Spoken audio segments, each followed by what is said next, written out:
Peace and love to brother Asar Imhotep. How you doing today, beloved?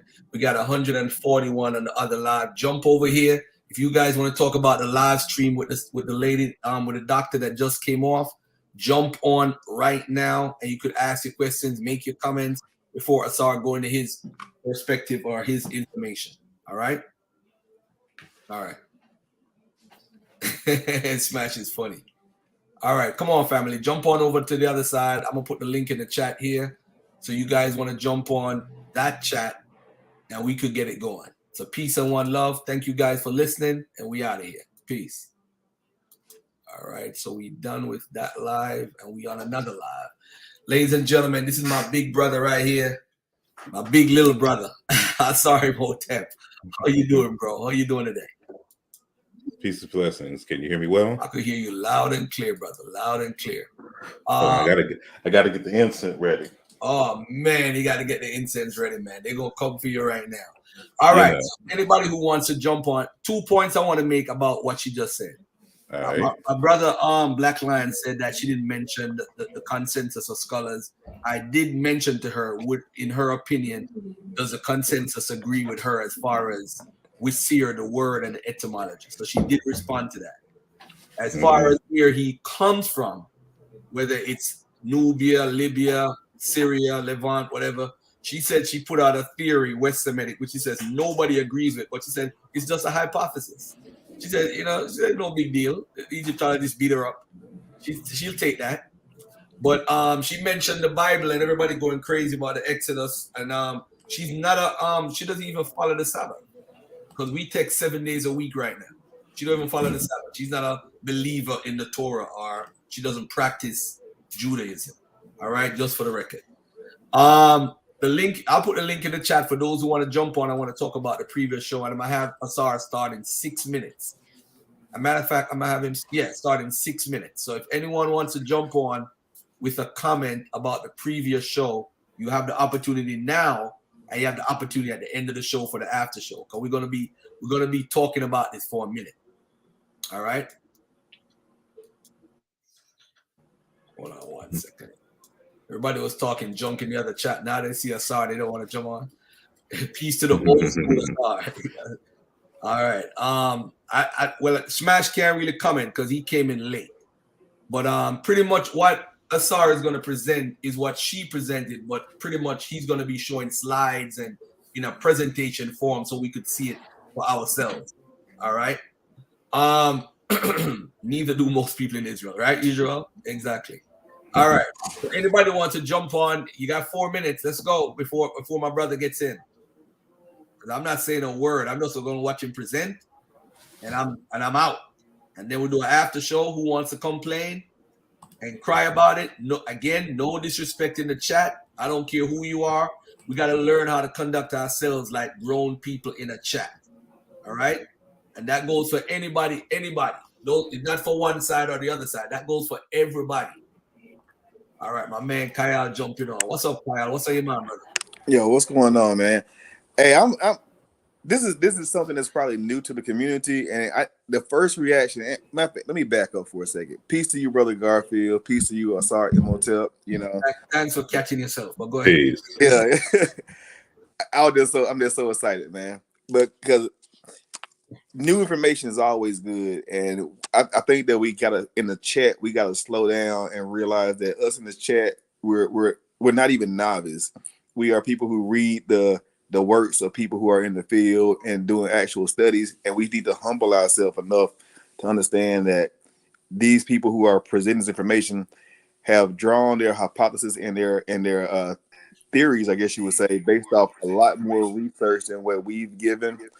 And we need to respect that. Even if we don't agree with it, we still have to have a amount of respect for the people who are doing this work in the field and doing the actual groundwork, and be respectful of difference of opinion based on our previous ideologies. And that's all I really came on here to say, man, because the chat's crazy.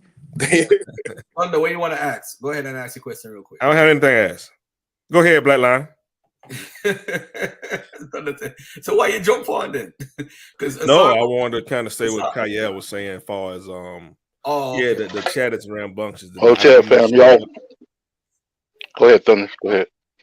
Yeah, I'm not sure what's going on. I just, y'all tone it down, man. It seemed like a lot of hit dogs hollering. I don't know what's going on tonight.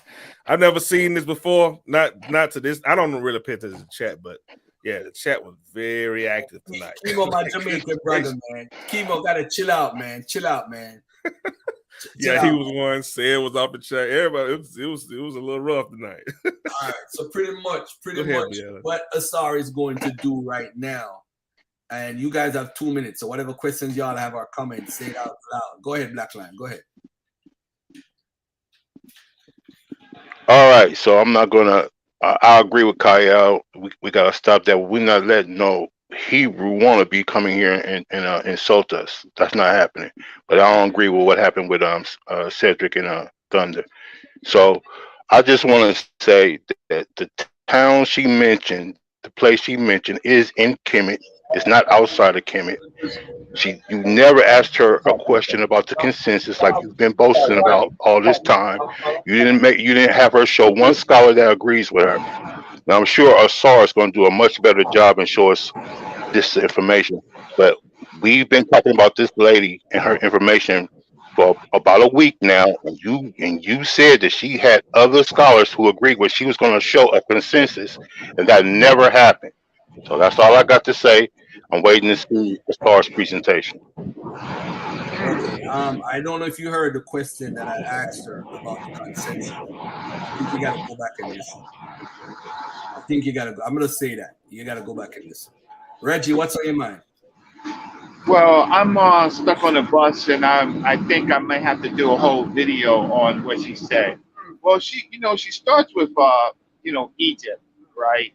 But in the pre-dynastic period, first of all, we can start with the Abydos labels, where we see the throne, and the throne has the ass. Uh, how could I say bilingual, right? And prior to that, we can go to both the Cialis Stela, and we can go to the Custal incense burner. Both of them have a seated figure with a white crown, right? And so we know this concept existed in the Nubian and Akkad period.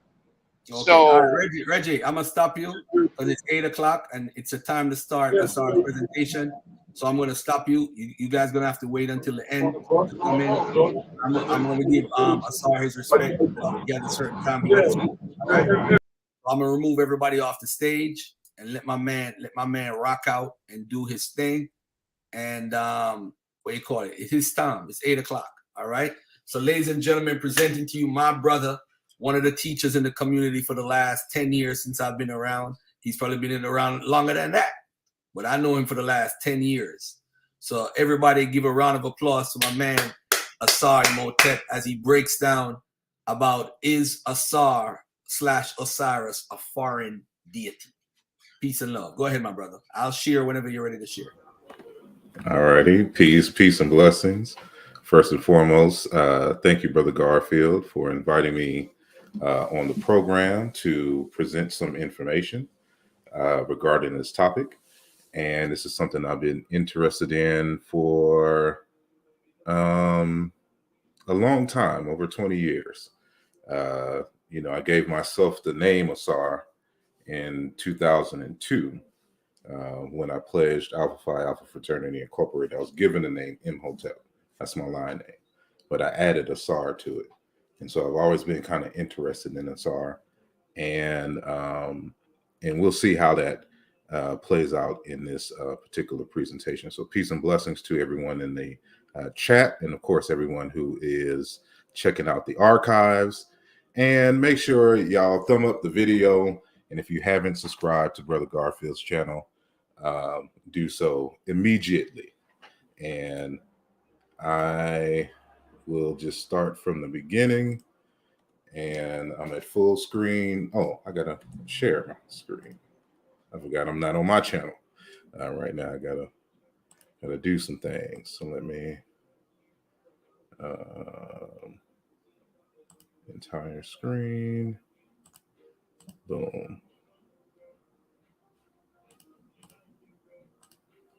So let me know if you can see.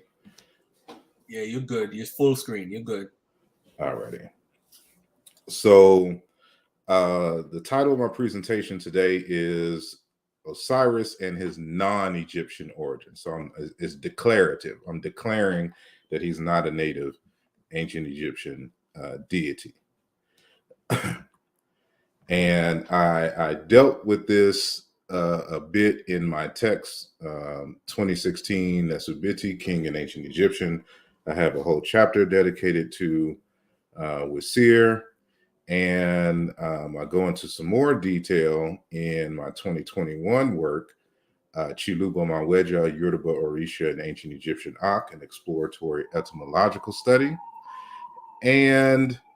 But before that, way back in 2008, 2009, and actually I turned in 2007, I have two articles in the Encyclopedia of African Religion, edited by Doctors Malefe Kiti Asante and Ama Mazama.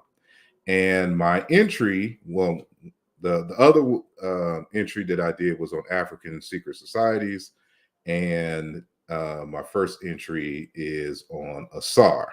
So, you know, you can, if you have the text, you find Asar, you'll see my name. That was back then when I was going by Sarah. So Asar, Sarah, Imhotep. So that's a little bit of old school trivia, and you can see my little brief write up in the Encyclopedia of African Religion. So I've been dealing with this for quite some time. And, you know, originally, good brother Garfield asked me for 5 fundamental arguments for why Asar is foreign. And I referred him to the academic research of Dr. Rochelle Shalomi Hen, which y'all just saw the interview of her and her writing, the writing of the Gods, Evolution of Divine Classifiers in the Old Kingdom. I argue for additional Greek testimony from Diodorus, inner African linguistic confirmation, which we'll deal with here, and confirmation of the meaning of Osir by Plutarch. And this is something that I didn't have in my 2016 work, which would have further cemented my argument from the Nesubiti text. And then lastly, Wasir's association with death may be the result of paronymy as confirmed by the collagen language. So I'm not sure if we'll get to everything today, but so with that being the case, just like when you do an abstract for a journal article, and speaking of a journal article, I just finished the Kemet journal article, so I'll keep people updated on that. And now I was working on the Asarian linguistic article as well. But you give your conclusion and stuff in your abstract or whatnot. So I'm going to give you the fundamental conclusions, and then we'll go into the details. So just in case you were not able to, we don't have enough time. You know, you'll at least know where I stand on the subject. And so I have more slides than is needed. And so if, you know, we get into a dialogue and I need to refer to something, I'll have the slides with the information ready. But Wasir derives from a verb meaning to erect, to lean. In nominal form, Wasir derives from a root meaning a pillar or a tree. From here, it has derived associations dealing with the nature of one's character. Throughout this conversation, you're going to see many forms of Asar or Wasir. There are certain sound changes that have happened within Egyptian and within the related languages.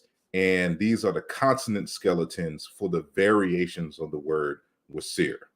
You know, and so Wasir being the SR combination, and then this I or this Y, and we'll get into why that is in the center. So it's going to be KR or KL or KN, RLN interchange in these languages that we'll be dealing with. And we'll probably primarily be dealing with Middle Egyptian, New Kingdom Egyptian, the Acholi, the Luo, Collagen language, and of course Chiluba, because I always deal with Chiluba, right? So these are the different forms. So y'all have to keep these in mind. And so when you see this sign right here, where this kind of low mark and then it loops up, that is the sh, like if you're saying Sharon. And then this ch together is ch. So just like if you're saying netcher, ch. So this is the ancient Egyptian transliteration, and then this ch r and ch l and ch n is for the Collagen, Acholi, and other languages, and the variations tr, tl. So y'all just keep this in mind when you come back to revisit this conversation. Then you can study this for your own benefit. And so the probable original form of the word Asar is Osiri, or Osiri, or Osiri with a longer I. Thus, with Syrian, Egyptian, Greek, Osiris. And the word Osiris is in fact cognate with the word Netcher. So the very word Netcher itself is just a dialectical variation of Osir, which belongs to another language. And so now the question is, who is Osiris in the Egyptian literature? So what I'm going to be reading is just some standard information from Wikipedia. So you can find this on Wikipedia. So we see Osiris, and then its various forms in Coptic, Phoenician, and Romanized. For some reason, it wouldn't let me copy and paste the Phoenician letters. So thus these lines. But is the god of fertility, agriculture, the afterlife, the dead, resurrection, life, and vegetation in ancient Egyptian religion. He was classically depicted as a green-skinned deity with the pharaoh's beard. And we know Dr. Shalomi Hen was talking about this beard, and this is going to be very essential to this conversation. Partially mummy wrapped at the legs, wearing a distinctive Atep crown and holding a symbolic crook and flail. He was one of the first to be associated with the mummy wrap when his brother Set cut him up into pieces. After killing him, Osiris's wife Isis found all the pieces and wrapped his body up, enabling him to return to life. Osiris was widely worshipped until the decline in ancient Egyptian religion during the rise of Christianity in the Roman Empire. And I have a few words and phrases highlighted and bolded in red, because these kind of are the big essential characteristics that help to define Wasir. And as I argued in Nesubiti, the reason why you have certain associations with him is from this phenomenon called paronymy. Now, paronymy is simply the belief that two or more words that sound similar or alike must belong together or derive from the same root, which oftentimes that is the case, but there are various times where this is not the case. Because, of course, we can only live in our time. So when we hear words, we hear them how they sound at this moment. But we, unless you're a historical comparative linguist, most of us don't go back in time and see how words evolved. So in our synchronic analysis of two or more words that sound similar, in the ancient days, we would, especially in non-literate, even in the literate societies, especially when they were first emerging in terms of literacy, but especially in non-literate societies, the words that sound alike, they would utilize those words and create mythologies and culture from their understanding and or misunderstanding of words that sound alike. So that's what we're dealing with when we're dealing with paronymy. And so here's Asar again in a judgment scene. And this is the deceased. This is an architect, Ka and his wife, from the Egyptian Book of the Dead in his funeral, 18th dynasty in Deir el Medina, right? So the earliest attestations of Wasir. Now, we heard from, and this is pretty much the consensus in terms of when Osiris, definitively emerges in terms of his name being written.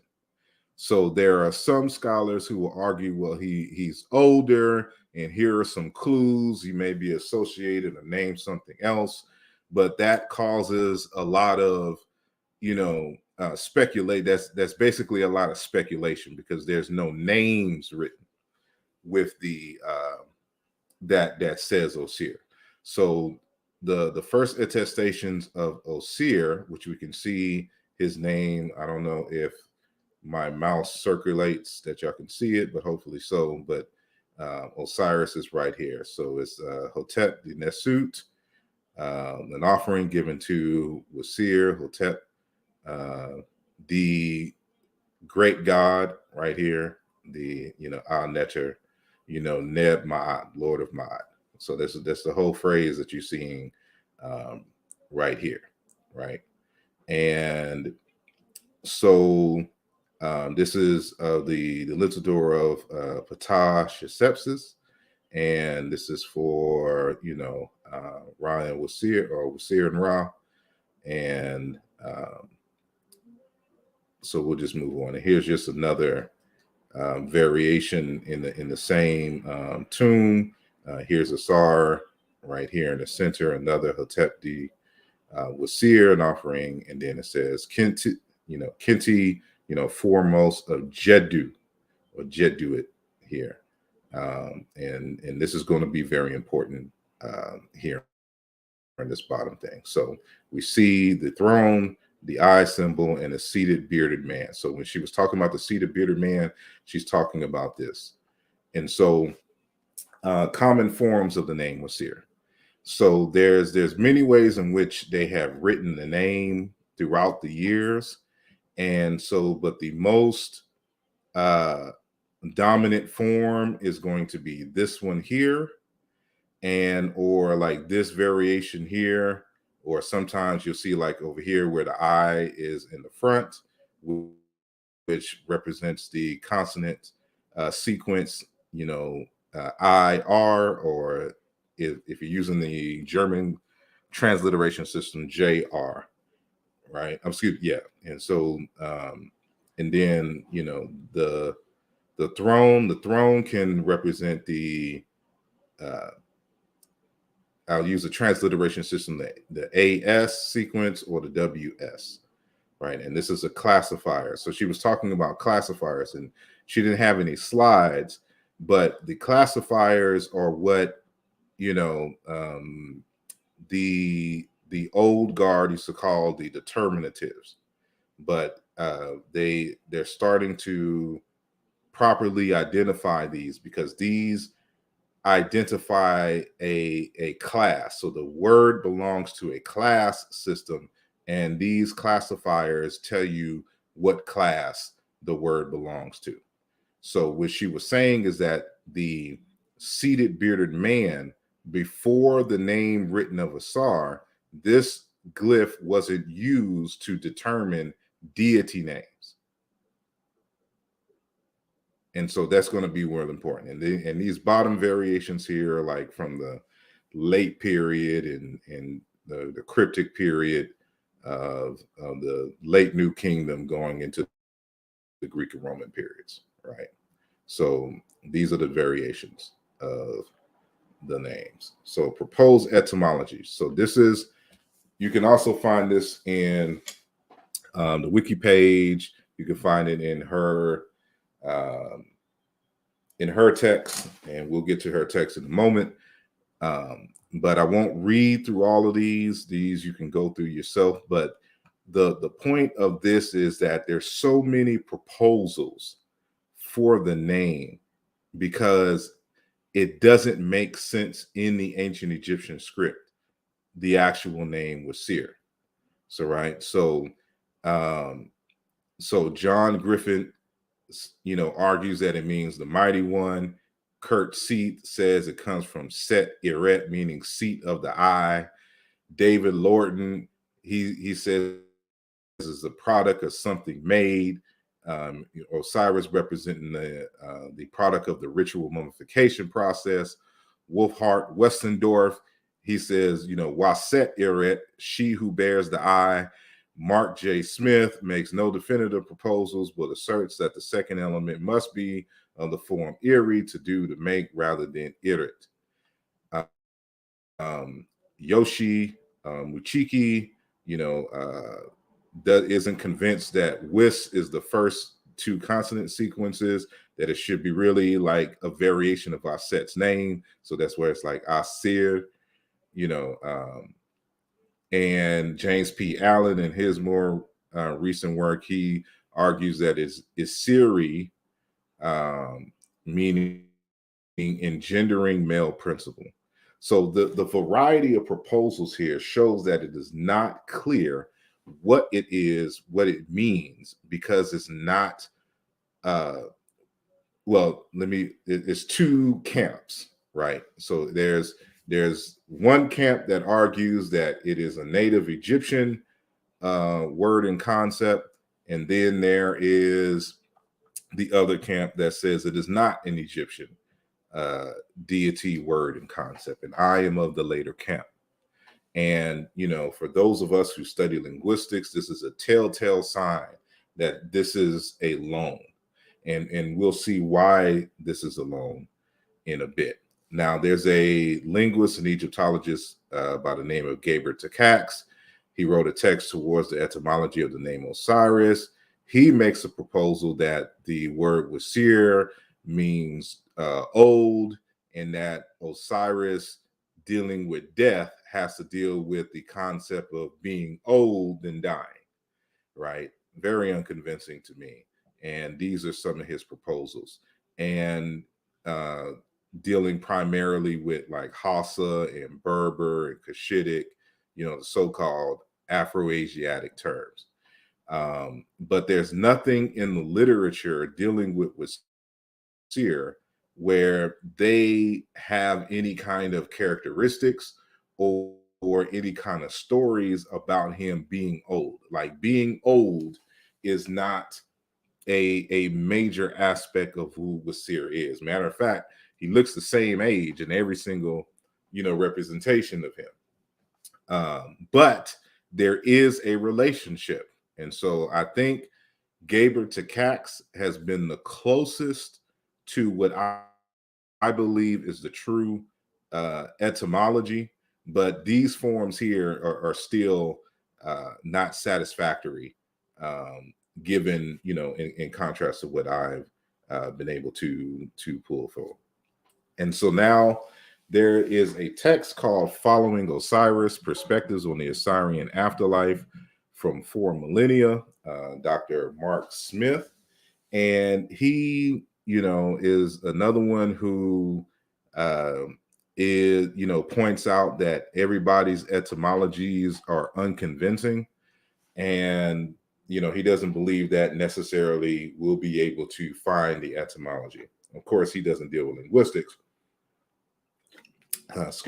and doesn't know about linguistic tools and insights. But he does give us, like a good roundabout. And this is something that we would, for those of us who do this kind of comparative work, would look for.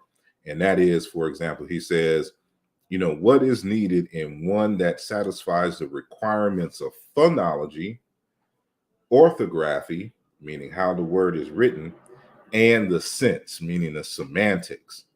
And so all of these things need to be able to come together to make a convincing argument. All those other proposals which you saw and some which you didn't see, there's actually more. They are very unconvincing when it comes to the etymology and the meaning of the name Osiris, and because they never satisfy any of these criteria. So hopefully throughout this program, I will show you that my analysis meets all the criteria. So, and, this is something that we have to understand when we're doing linguistic analysis and using linguistics to dive deep into the theological and the cultural mind of any given people. And there is a researcher by the name of Collier Baumgartner, who wrote this text, the lexicon in the Old Testament book. And there's an English version of this as well. And he says the theological and also the more far-reaching religious world of ideas grew out of the non-theological, the common, and whatever one wished to say theologically was expressed in language drawn from the common world of ideas. So there was a part in the conversation where Dr. Shlomi Hin was mentioning, for example, like het heru. We know what the word het heru means because they're built off of words that is native to the ancient Egyptian language, right? They're just common words that are now used to apply theologically to a particular deity to convey some kind of particular concept. And so that is not the case. There's no other word wasir in the language. And so the closest that I've been able to come in finding some similar. I gotta stop you for a minute. I gotta stop you for 1 second, right? Now, earpiece that you have, every now and then it chips out. And a while ago, you said something very important that you gotta read. You just break down heteru. And talk about you could trace that back within the language and find a word that could say, hey, this is where it comes from, X, Y, and Z. But with wasir, I don't think people are understanding what the argument is. I think Smash Rockwell will understand. I think Reggie would understand. I think a few of the people that deal with the language will understand. But for the crazy people like me, you can't find wasir in the Egyptian language. Just explain that concept, and I think people understand what. Yes, you know, like I said, the word wasir is not a standard word in the language, right? It's just like when I say in the Yoruba language, Obatala, Obatala, Oba, father, Tala is exalted. And so the word Oba is literal meaning is father, but it's also the word for king. So when you say Obatala, you're saying the exalted king. These are native words in the Yoruba language. But the very name Yoruba is not a Yoruba word. There's no word Yoruba in the Yoruba language. Right? So this is the same issues that we have with wasir in ancient Egypt. We have in the Yoruba language dealing with the very name of the people, Yoruba. Who gave them that name and how did they become known by that name? Right? And so if you were to look up any database or any ancient Egyptian hieroglyphic text, whether it be the Old Kingdom, Middle Kingdom, New Kingdom, Demonic, or in the Coptic language, when you type in wasir, the only thing that is going to pop up is the deity wasir. There's no common word from which this combination of graphemes and phonemes means something common. So when I go back here, whatever one wished to say theologically was expressed in a language drawn from the common world of ideas. All deity names are just ordinary words in the given language from which they created these concepts, right? So in for example, if you was to try to look for, you're not going to find a WSI or JR other than Osiris. So we got to try to break it down and look for other combinations. So this is the closest, but there's a word, it just means sad or from the heart. The closest, and I can see this being used paronymically, ZR, but these are two different words, a man who acts, right? Which would be equivalent to the Chiluba term muinji, he who acts, does a doer, right? In the Maradic language, they pronounce it Asori with no I here, right? And James P. Allen gives an analysis and a hypothesis for why this is so different from everybody else's pronunciation of the word in the Maradic language. But like nothing here, it allows for us to come to a conclusion regarding, you know, Osiris and being able to define his characteristics, right? And so this is why it's important to have an Africological perspective. Now, you know, all due respect to Dr. Shalom Hin, she's like most Egyptologists that when they can't understand something in ancient Egyptian, the first thing that they go to is the Middle East, you know, because they do not see ancient Egypt as an African civilization. I'm not sure about her in particular, but I'm just saying in general. So, you know, they'll say, they'll have phrases like Egypt and Africa, as if Egypt is not in Africa and is not an African place or whatnot. And so they miss clues, like, you know, like these little things that you see on the top of the ancient Egyptian, you know, paintings and artifacts. Like there's people in East Africa walking around with them to this very day, right? These are like little fats and oils that they put on the top of their head. Some, like for the collagen, it's a kind of butter, right? Like these just aren't some made up stuff in ancient Kemet. Like this is part of the cultural continuity along the Nile and Great Lakes region, right? And so you see this in Ethiopia, right? And these types of butters are used, for example, like this is a young Afar brother.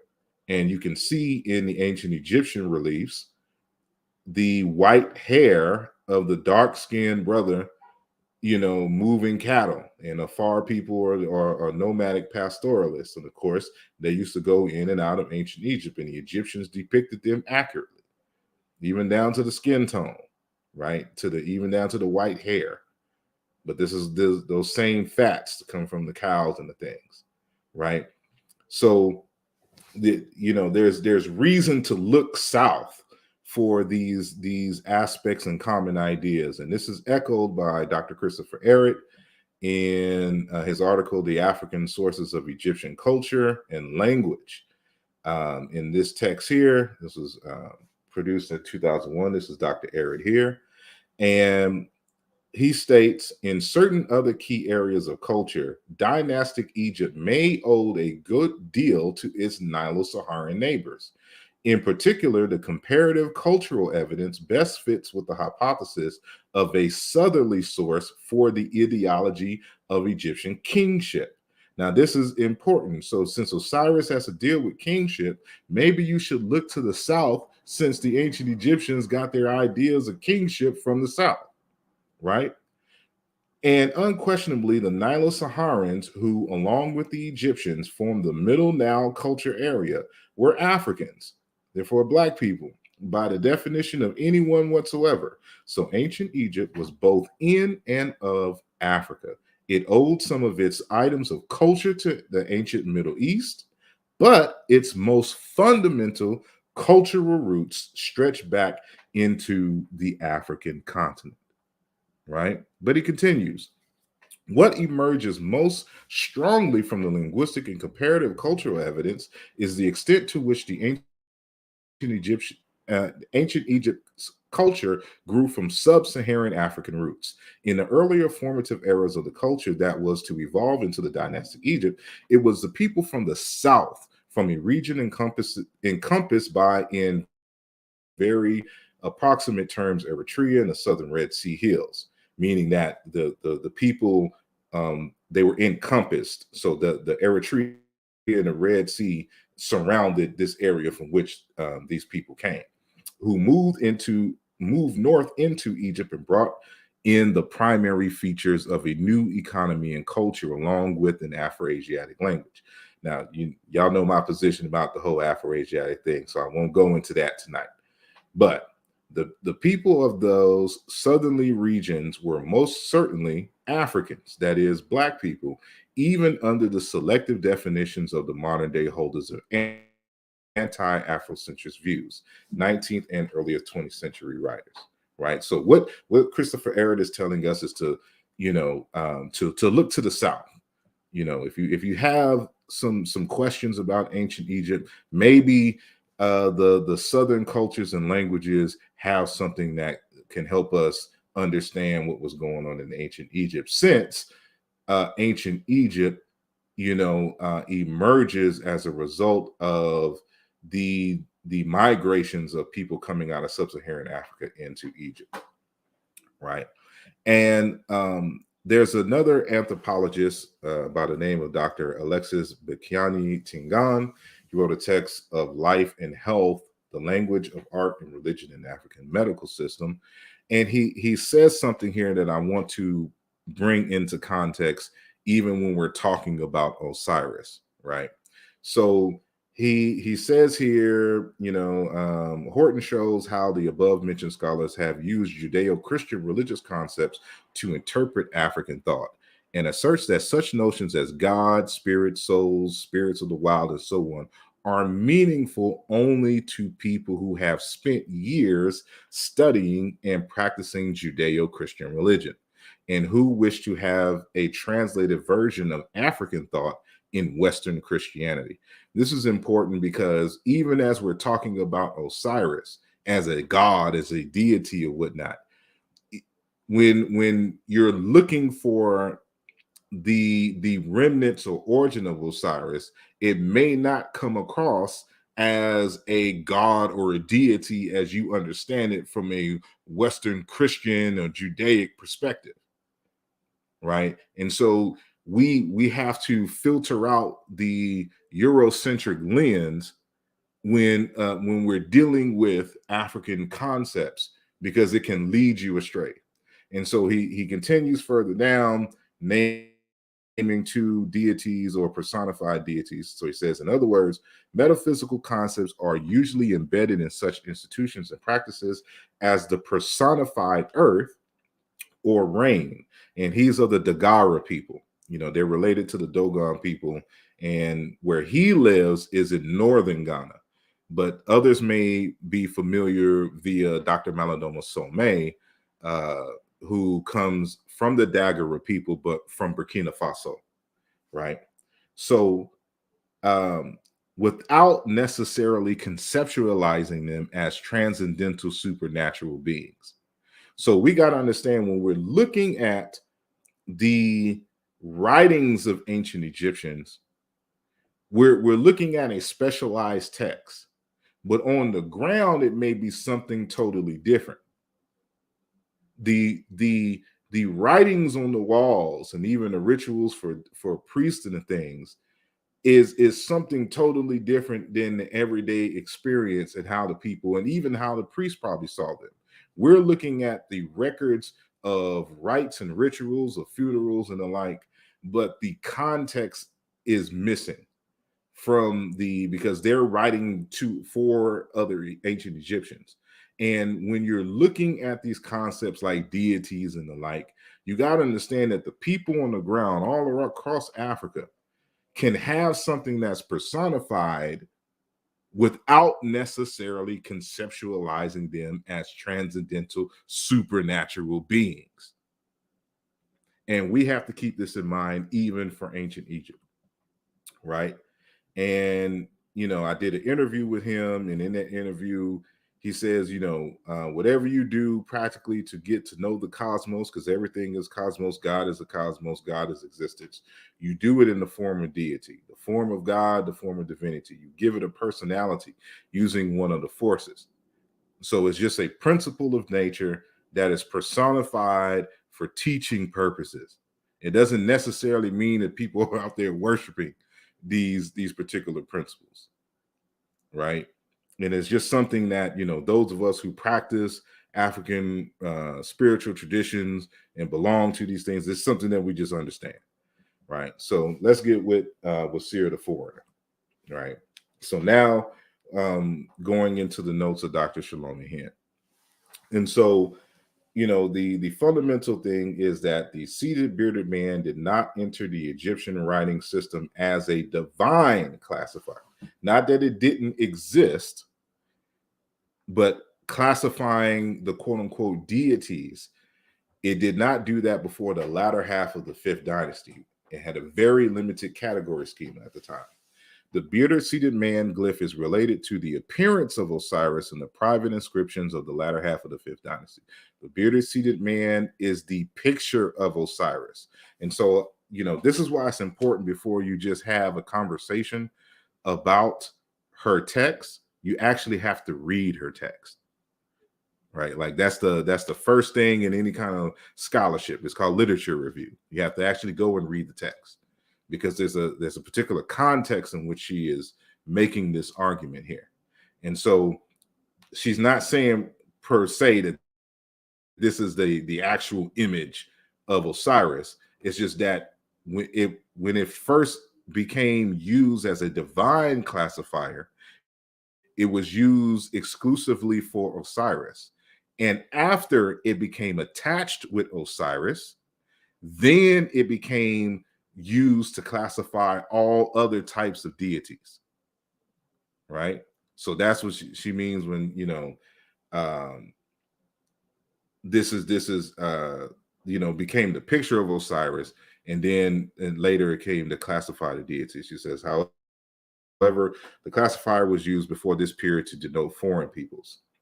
So when we're talking about divine classifiers, these are the divine classifiers in the hieroglyphic script. So we had the bearded seated man, the hawk on a standard, and the Neterpolan flag.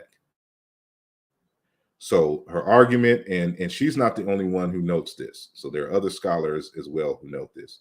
But you know, this is what her PhD dissertation was in, and this is just a small aspect of the larger text. So so there's one chapter dedicated to this, and I encourage everybody, if you can get a chance to get the book, to get it. And these are the transliterations of the values of the signs. So Necher, her, as in Horus, Necher, Nesu. That's why this is usually used exclusively for the king for a good period in the Old Kingdom. And then her, it's going to also be just Heru, and then of course the Netripol. So all these three over here were used to classify deities during the 1st, 2nd, 3rd, and 4th dynasty exclusively. And then in the latter half of the 5th dynasty, then the A40 glyph here was used, but it was first used exclusively with Osiris, and then later on other deities. And so she says on page 2 of the text, the writing of gods, the evolution of divine classifiers in the whole kingdom, the seated bearded man who appears in Hemet Ra's tomb following Osiris' name does not appear after the name of any divinity prior to the king Nuseri's reign. It seems that unlike the other components combining the category defined by the seated bearded men glyph, so I have the glyph here, but if you see this underlying mark here, that's what this glyph is supposed to be, right? So I just typed this out. And so Osiris' name is strongly associated with him. The cognitive link between the A40 glyph and Osiris seems to be so strong that even the pyramid text, where the seated bearded man is absent from orthographic reasons, the falcon on the standard never replaces him. So you don't find in the pyramid text at the time in which she's analyzing, where in Osiris's name, the A40 glyph is replaced by any one of these other divine classifiers. It either has this glyph or it doesn't, right? Thus, the name of Osiris remains bare of any classifier throughout the pyramid text. This is in spite of the clear status of Osiris as central and important deity from the earliest of the pyramid text.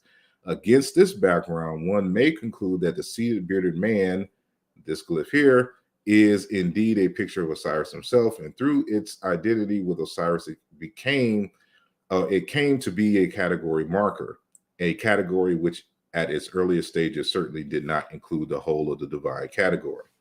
On page 92, one way or another, in all the references adduced above, the seated bearded figure certainly does not act as a divine classifier, but as a classifier for foreign peoples.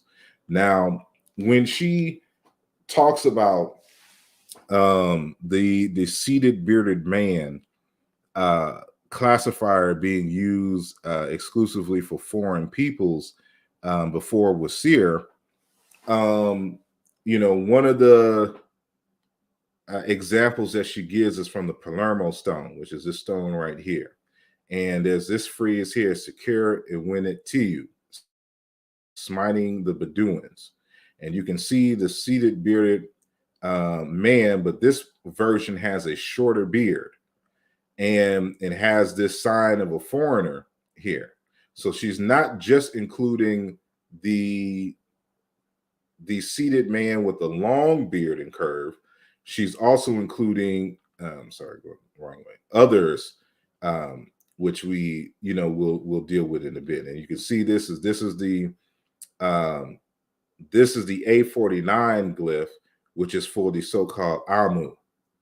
But the word Amu derives from this word Ya, meaning yonder, those from abroad, over there.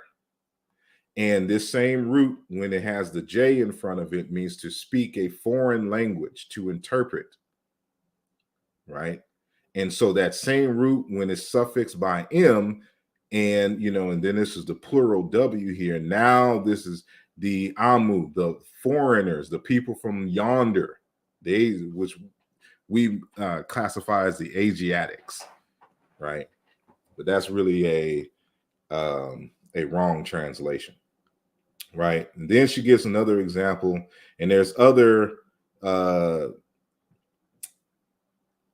researchers who also use this example as well. It's from a Biblite cylinder seal from Beirut.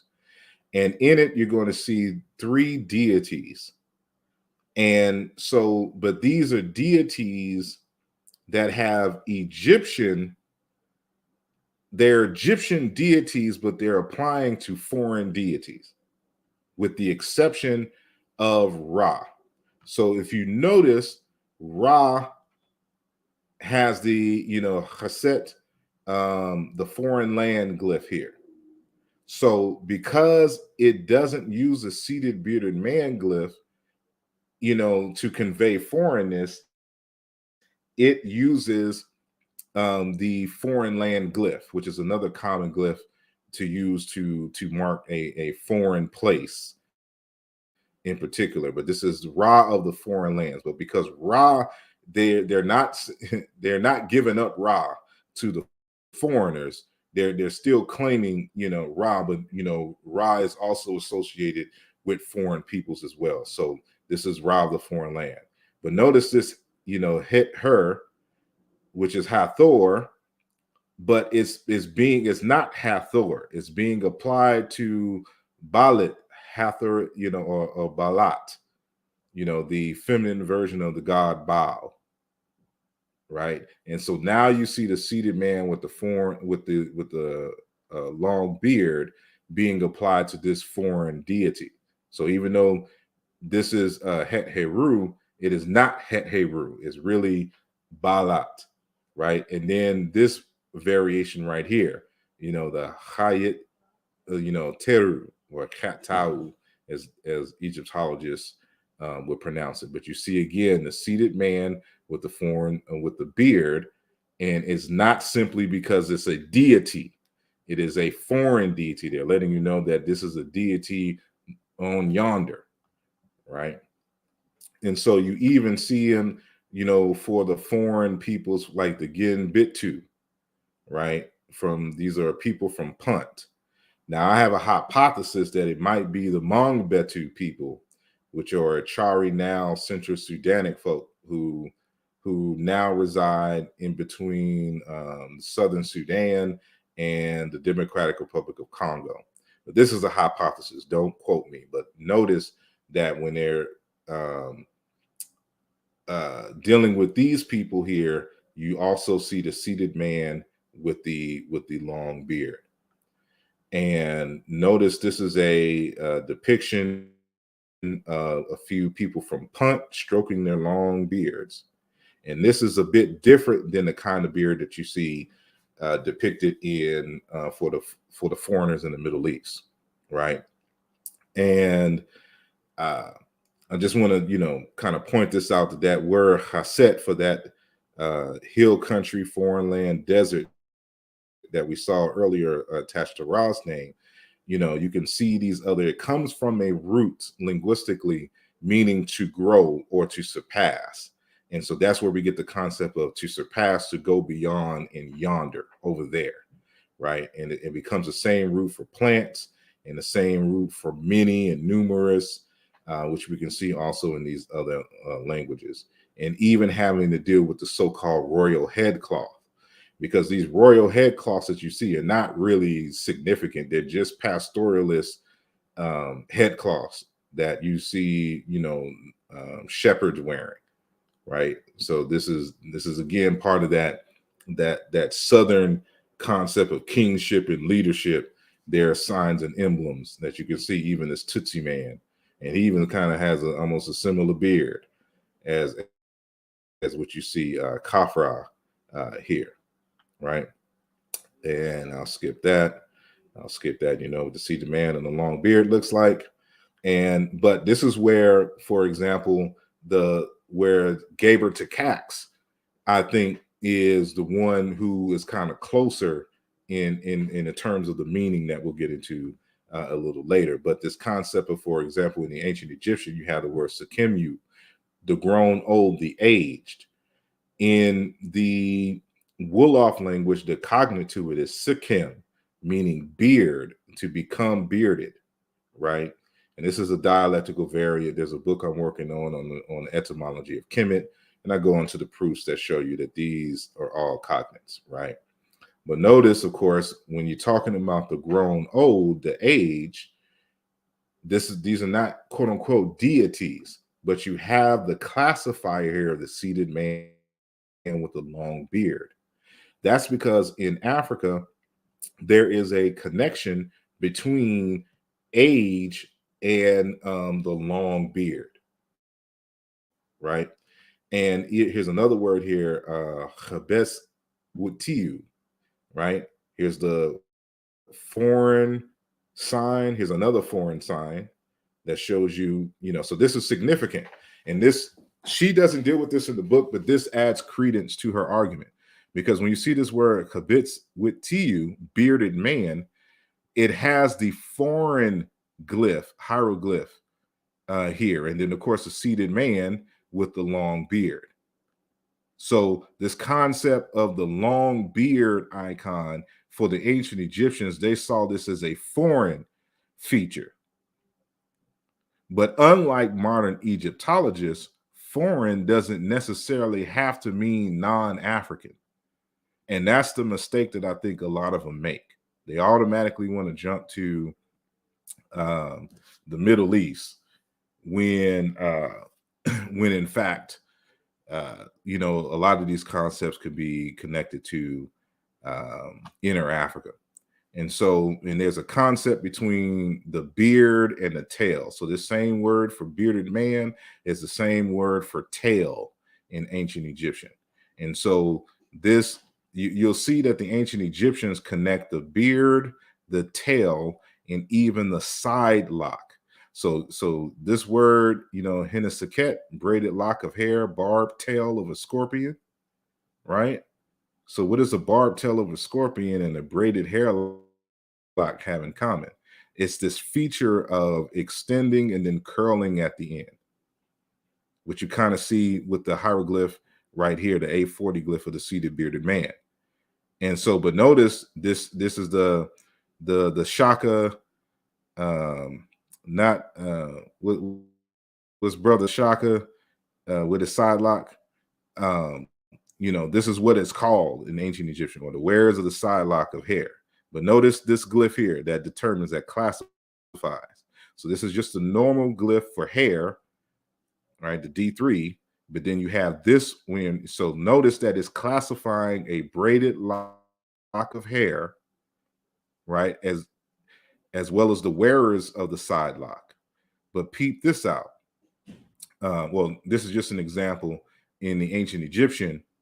And then here's a Himbo boy in East Africa with that same style. So we're seeing these hairstyles coming out of sub-Saharan Africa into North Africa.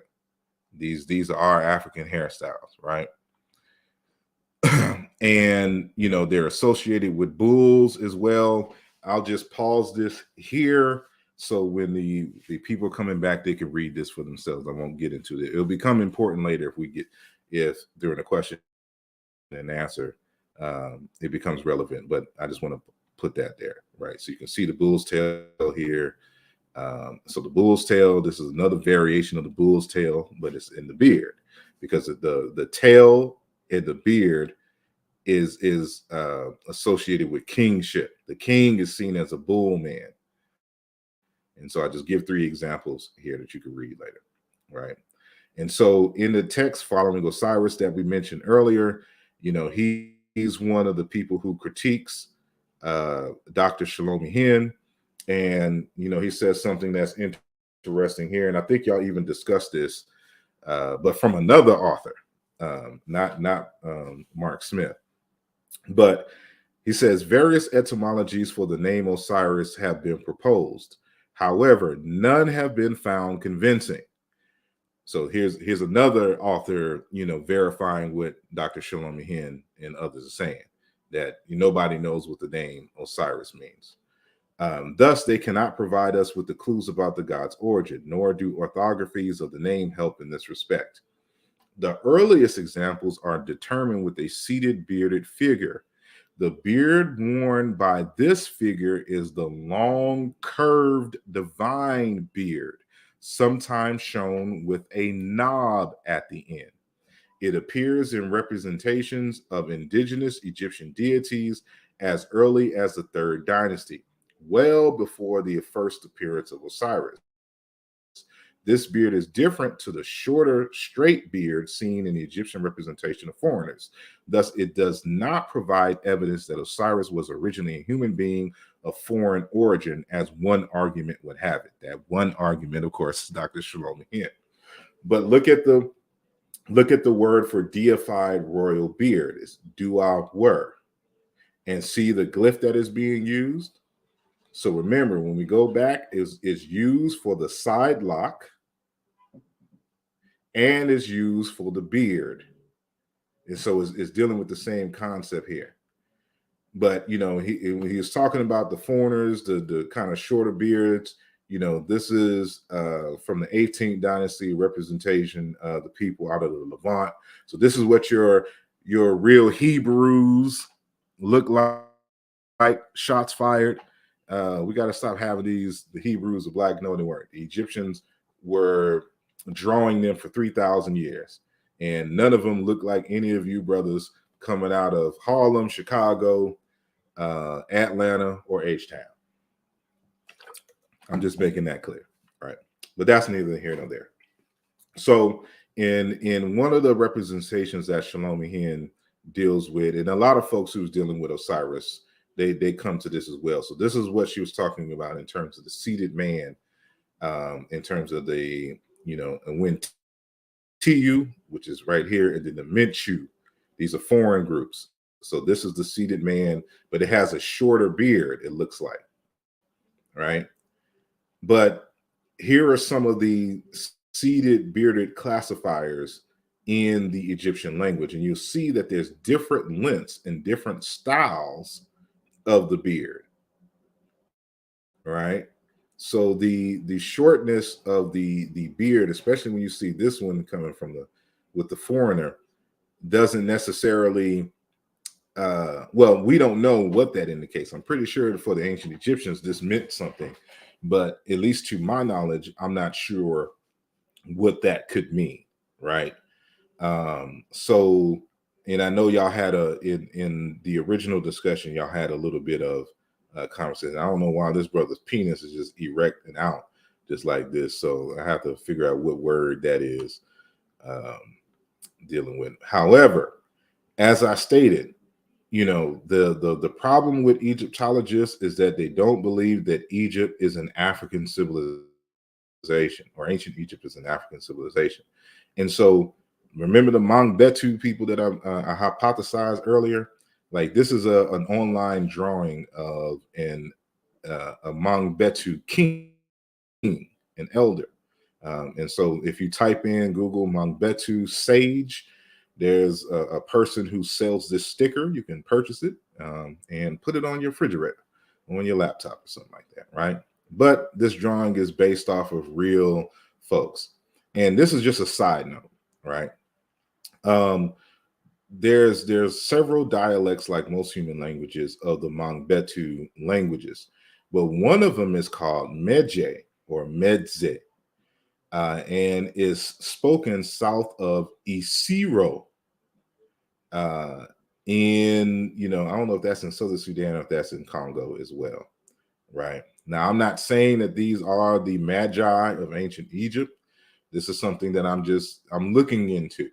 I find this, a bit curious, but notice that foreign stick symbol as well here, because remember, the Magi were a bunch of Nubians out of the Sudan who made up a large part of the military, right, or police force in ancient Egypt. So this is their representation of the Magi, right? So it just sounds real similar. So this is lookership,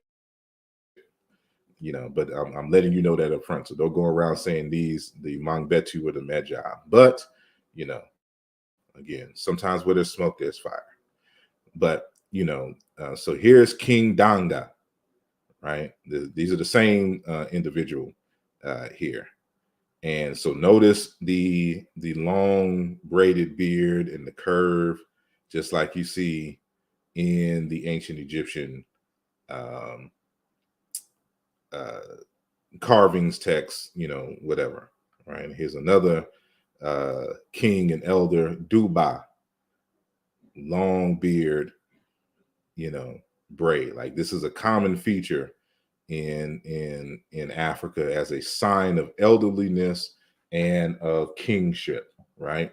So when the ancient Egyptians, used that seated bearded man to talk about foreigners, their first inspiration may have been, their neighbors to the south.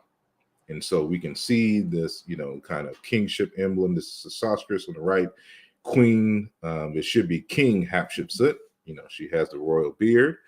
But to the immediate left is the Bakongo carving, and you see the beard, right? And then you also see this is in Ghana, from the Baole people on the far left. You see the braided beard with the knob at the end. I don't know how clear it shows up on if it shows up, on y'all screens, right? And so these are some more representation from that same region in Ghana. You can see the long braided beard here. And then I put Zion Lex right here because this looked like Zion Lex. So Zion Lex talk about, he's from Israel. I don't know if he makes that claim. Tell him that that his doppelganger is over here in West Africa. This look just like Zion Lex. But notice again, the braided beard with the knob at the end, right? So this is another representation from the same group in West Africa, in Ghana. Again, this is King Tut's mask, the braided beard with the knob at the end. But notice, like, this brother here, this is an elder out of the Belgian Congo, Democratic Republic of Congo.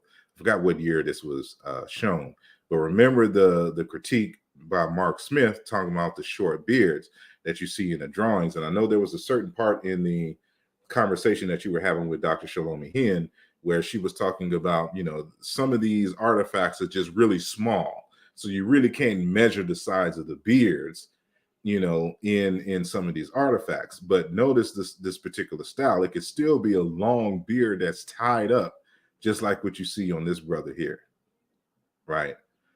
And so, you know, when you see the relationship, for example, in Egyptian, the grown old, the semantic split in Wolof, you know, went with the symbol of old age, dealing with the beard.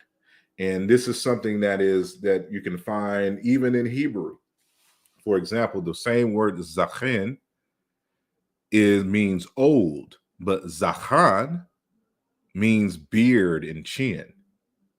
Just like in the Yoruba language, a different word, bo or bao, meaning to flourish, grow luxuriantly, bo, to ripen, come to maturity, ogbo, age, ogboni, the name of the Judicial Council of Elders, igbon, chin, where the beard grows, as the beard is a sign of age and mature wisdom.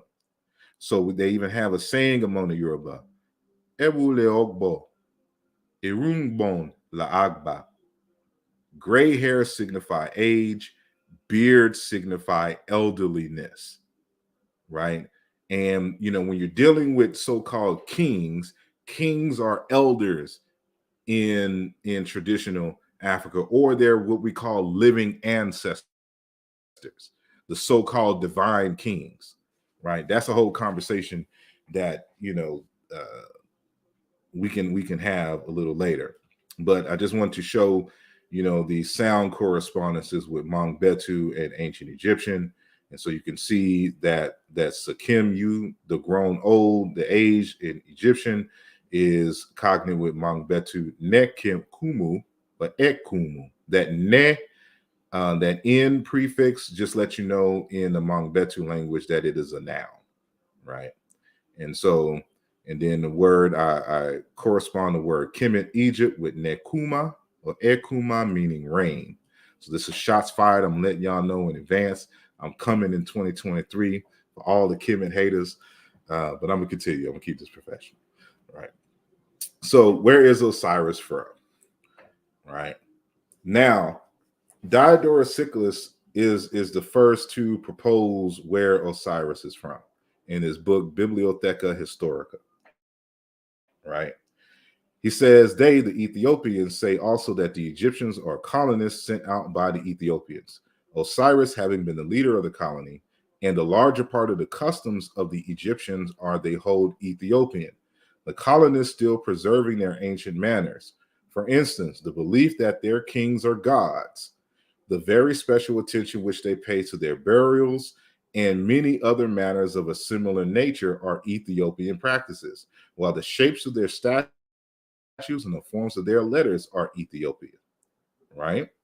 Now, remember that, you know, I cited earlier Christopher Ehret essentially arguing the same thing, but Christopher Ehret isn't basing this off of Diodorus Siculus, his commentary here. He's basing this on linguistics, artifacts, you know, comparative cultural analysis and the like, showing that ancient Egypt got a lot of its stuff from the South, right? And so this is in the records here. And so this is Herodotus's map of the world at the time, you know, his known world.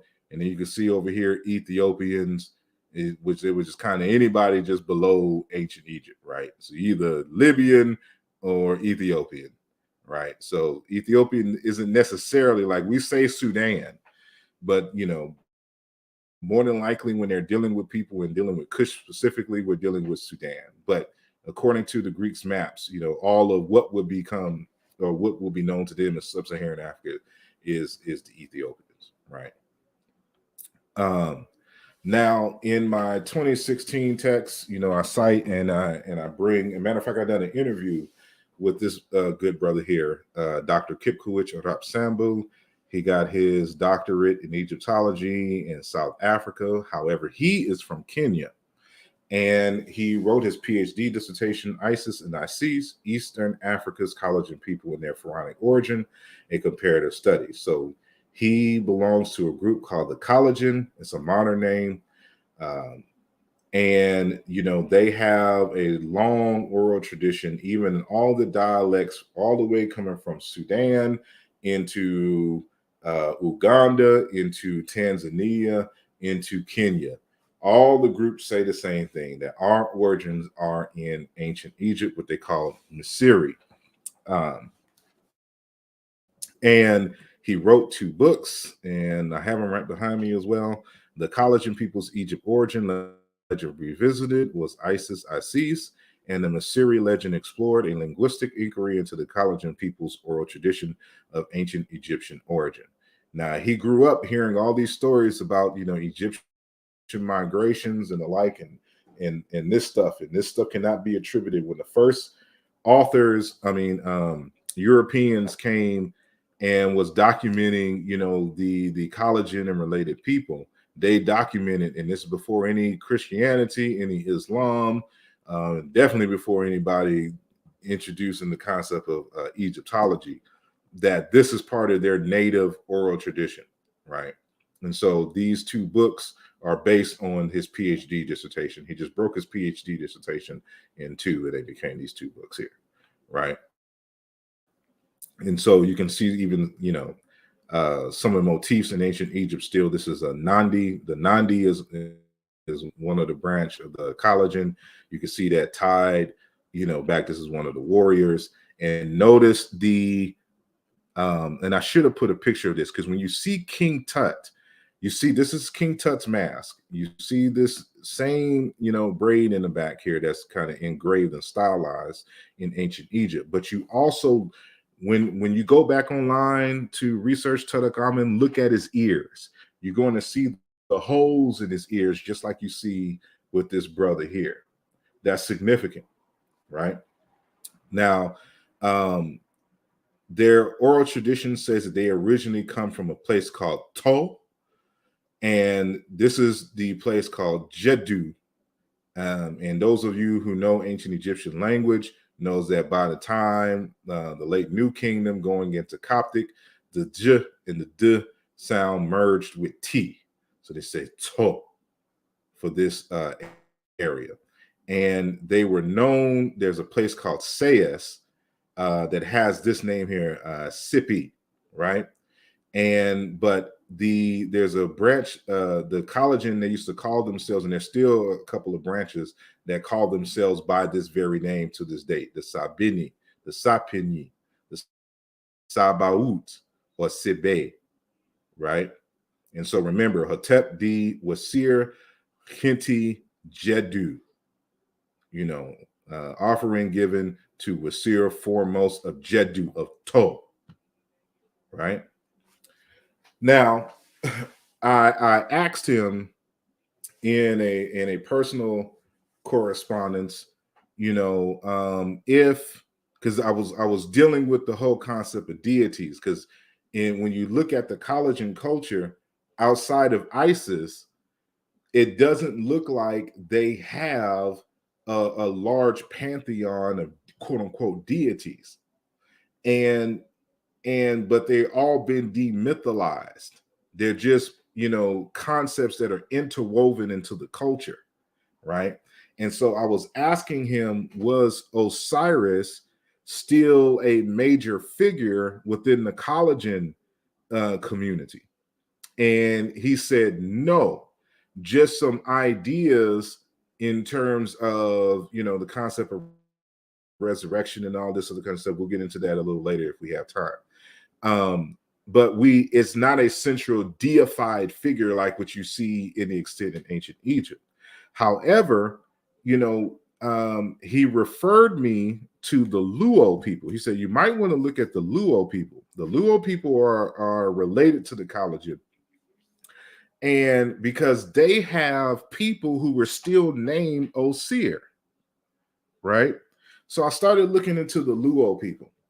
And, you know, the Luo people originated in the Sudan, but just like the collagen, they moved south. There's still people in Sudan of the Luo, but now they have moved as far as Kenya, right?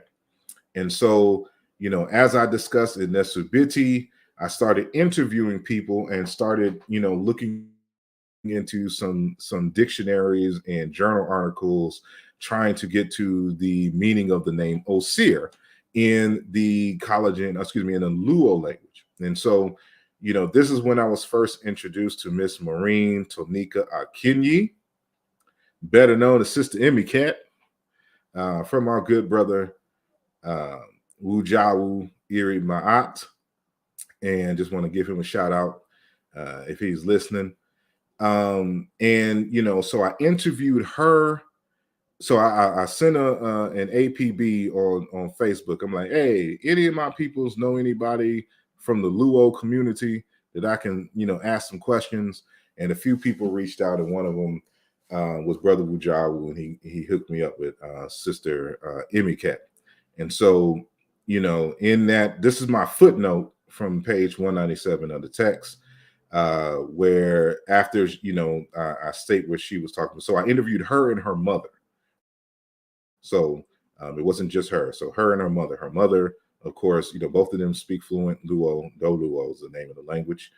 And so it has to deal with leaning on. It's also a word, Siro, for pillar, right? And I also consulted this dictionary and this other article here, which I cited. So it's like 5 or 6 different sources that all confirm the same thing, right? So here's a picture of the Sister Imhotep, or at least a 3D rendering of her, because Brother Wujawu does graphics.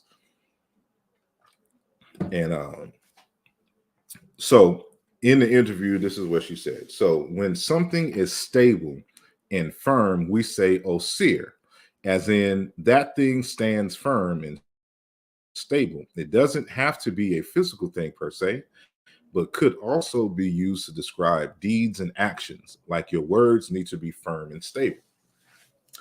And so, remember, and also in the footnote, that the dictionary says that the word Siro also means pillar, right?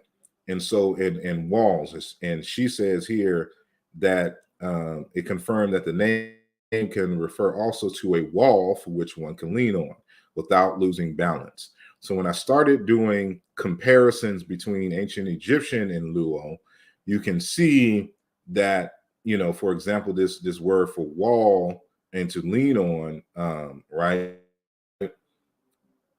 matches with this term here in the Egyptian language. So this is, some people would say sa, but that's not a sa. That's because we use a capital A to transliterate this grapheme here. But this is an R sound. It's a special type of R sound, which we call the nasalized uvular trill, right? So we don't have a trill in English, but you definitely hear it when you hear people from South Africa roll their R's. So you hear people in Spanish roll their R's, right? But it's a nasalized variant, so that's very hard to pronounce.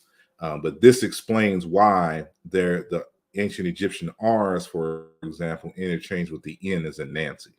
I'm not trying to get too deep in linguistics. So if Wasir was native, it would be a variation of this hypothetical word here, Wasir, or Siraru, or like Siro for the wall. But that's not the case, right? And so here's the dictionary that I cited earlier, and here's some variations of the root. And I consulted many dictionaries, and they all confirm the same thing. So the root is ser, meaning solid, strong, and stable. In verb form, it can mean it is stable or it is firm. A variant of this, sirore, to lean against. And of course, siro, pillar, support, pole, post, used to build a house. And it also means to erect. Osir, to lean on or lean.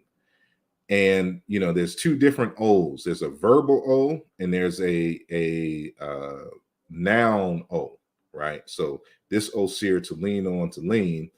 And then this O here is a subjective pronoun prefix, meaning he, she, it. So like when she's saying like Osir, that thing stands firm, is stable, right? So it could be he, it, she is stable. So when you say oh, right? So it explains why, for example, when it was adopted in ancient Egyptian, the ancient Egyptians, because the word sir, meaning wall and to lean and all this other kind of stuff, sounded different. They couldn't use that word. They used a word they were more familiar with, dejed, right, which means pillar, stable, enduring, to be stable, to endure, right? And a variant of that means eternity, and of course, dejed, the phallus of the gods, which will become very significant when we look at the erect phallus of Wusir. But in Doluro, to erect is Siro, to erect. And this is exactly what you see here. The Ocholi language that I mentioned earlier is a dialect of Luo, right? And you'll see some of the same variations that you'll see in collagen and in Doluo. So, it's too many slides to go back, but remember, there's a lot of sound changes. So they have this word chir, to straighten, straight, become mature, harden, straightening, and then kechor, it palatalizes further to ch, to rise of the sun, which would be equivalent to the Doluo siro, to erect, which they have this word as well. And so there's many different forms. And so the meaning of the word wasir, which I argue is equivalent to the Achiri form query, a reliable, sharp, talented, and upright person, right? And so this is why it's going to be hard for when people are looking for a quote unquote deity. It's not a deity in the way that people think of deities. These are titles and epithets for everyday people who meet the criteria of being a reliable, a sharp, talented, and upright person. An Osir, which in the Choli they would call a query, right? And you would become, this is significant because now you can understand why people were given the name Osir after they went through the judgment scene. So after they, did their confessions in terms of the declaration of innocence or the declaration of virtues, once you have been proven to be Makheru, true, a voice vindicated, then you get the name of Osir, which, of course, we're arguing here means a reliable, sharp, talented, and upright person. You are Makheru, you are an upright, you are an Osir, right? And so, this is an example of the declarations of innocence. I have not robbed, I have not killed men, I have not destroyed food supplies, I have not taken food, right? And we still do this today in the Congo. And so this is a book that I published for Dr. Chilimalema Mukinge. It's called Muntu Zombie, Portrait of Human as God's Special Creation. And in the text, he talks about how in the Congo, he's a Muluba of the Baluba people. How if they're on there, so in ancient Egypt, as we understand it, the scenes that you see in the pyramid text, in the coffin text, and in the books of the so-called books of the dead, which are the Per Imheru, these are so-called declarations and things that happen or was declared after death. Now, how the hell did they speak with the people when they said all this? We're not going to get into that argument. In the Congo, however, when they declare their innocence, they do this while living. So if an elder is about to die, or he feels that he's about to die, he's sick, and it's kind of clear that he's on his way out. In the part of the oncoming funeral procession is that we have to discover why he is so sick and his health is failing, right, to your near death. Is in traditional Africa, if something can't be explained by an obvious cause, then the assumption is either It is the spirits that are attacking the person, or they're being attacked by another human being who is using spiritual power wrongly. So in that context, when the person is dying, he's saying that, I haven't done anything wrong for any kind of spirits to attack me. Thus, China Mushipa Muntu, I have not killed anyone. China Mupala Muntu Yakuja, I have not denied food to anyone. China Mupepe Ja Bakulu, I have not humiliated my elders, etc., etc. And what's unique about the Congo is not only does the dying person have to declare his innocence, the people that surrounds him have to do the same thing, because they have to declare that they haven't done anything slanderous or wrong to cause the death of the dying elder or person, right? So you can see how these traditions still live in the Congo to this day.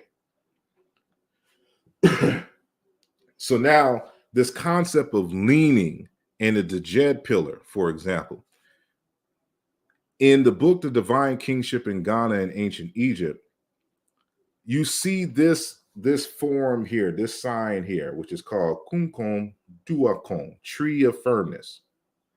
In the text, she says it refers to the tree of God, the abode of the resting place of the Kra, which is cognate with ancient Egyptian Ka, right? So-called soul. It became a symbol of steadfastness and stability, a support or backbone in times of need for the people who worship the god. The god was addressed as Tweduompon, Lord of the tree, on whom we lean and never fail.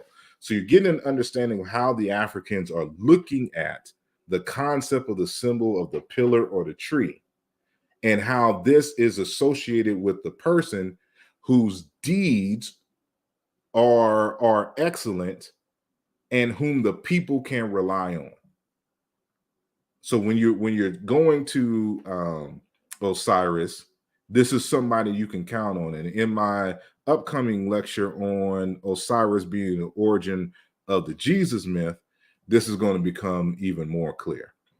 All right, so you can see in the Ankh symbol here, the Djed pillar with the 4 lines, meaning the spine and the backbone of Osiris. You see this in Khan and Chui speakers as well. And so when she talks about the Akuaba dolls, well, at least over here and this on the right hand side, this is what she's talking about, that you find in Ghana. And so when you say Akuaba, you're saying Akua is the word for life. The variant of it is Inkwa, and we say the same thing in Kikongo, Inkwa, for life. But it's the life child. So what a woman will do is tie this on her back and walk around with it so that she be in harmony with the spirit of a child when she wants to get pregnant. So that's how they use this symbol here, right? And so they're relying on, the reason why you see this here, because they're relying on God to give them a child. So they trust in God to help with the birth, right? So now, when we go to Plutarch on Isis and Osiris, they give you the definition of what Osiris means. He says in section 37, Hermaeus too makes this statement in the first volume of his book, The Egyptians. For he says that Osiris, properly interpreted, means sturdy. So this is in the Greek records. They already told him what Osiris means. It means sturdy, right? And for those that want to come back, this is a full section of this, and maybe we'll have some time to deal with that ivy, right? We'll deal with that later. And so when you look up the definition of sturdy, firmly built or constituted, stout, hardy, substantial, sound in design, marked by reflecting physical strength or vigor, firm, resolute, rugged, stable. Remember, Osiris means firm, stable, sturdy. So when we go back to, the requirements set out by Dr. Mark Smith, talking about phonology, orthography, and sense, we've matched all criteria here, right? And so, even with, the Osiris, there's a reason why Osiris has an erect phallus. Because the people who they borrowed it from, the word Osir also means to erect. This is where paronymy comes in, right? And so I don't know if I'll have time to, but I sent you this article titled Importing and Exporting Gods on the Flow of Deities Between Egypt and its Neighboring Countries by Joachim Kwak, right? And he's talking about, for example, the god Men, and how the god Men doesn't seem to be an ancient Egyptian deity as well, that it was a foreign deity that was integrated very early in pre-dynastic times. And so you can see that Osiris takes on many of the characteristics of Men, who was the ithyphallic, erect phallus, black deity that you see here, right? And we have these same concepts dealing with men in the collagen language as well as in Chiluba in terms of standing, meaning to grow, push, to germinate, right? But this is what I wanted to read here from that same text. He says, what we think we have here is a clear case of code switching. So remember that the people out of Nubia was moving in and out of Egypt.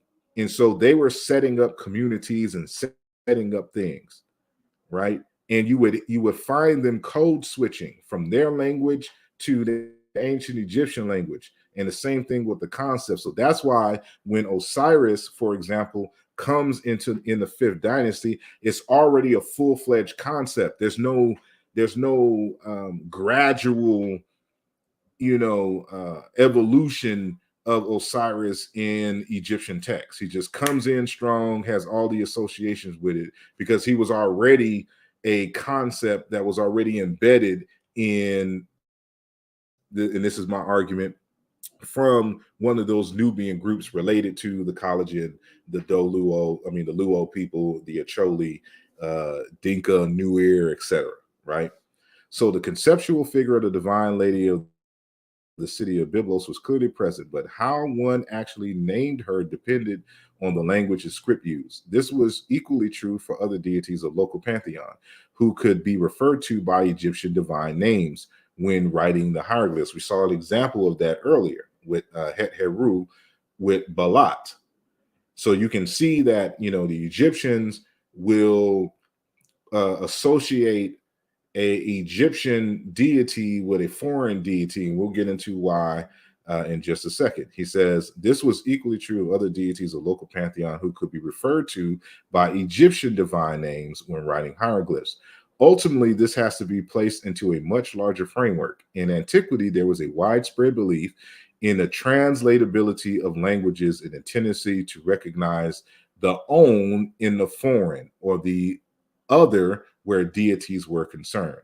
So when somebody wrote about the gods of a foreign culture, he would quite often simply give them names of the deities that corresponded well enough in the terms of the functioning characteristics from his own culture. Some parts of this phenomenon are known as the this is Italian, so I don't know how to say this correctly, of Egyptian gods. That is, a description of Egyptian gods using names from Greek mythology. But in order to be adequately understood, it was to be appreciated on a more global level. So you heard Shalom Mehin talking about Osiris takes on the attributes of, Hentia Mentiu, right? Because Osiris, they're using a foreign name to apply to this deity, and they're merging it with men, right? And this kind of goes back and forth with foreigners doing the same with Egyptian deities and Egyptians doing the same thing with foreign deities. But they can only have a good knowledge of the other if they're in a long-term relationship with these groups, right?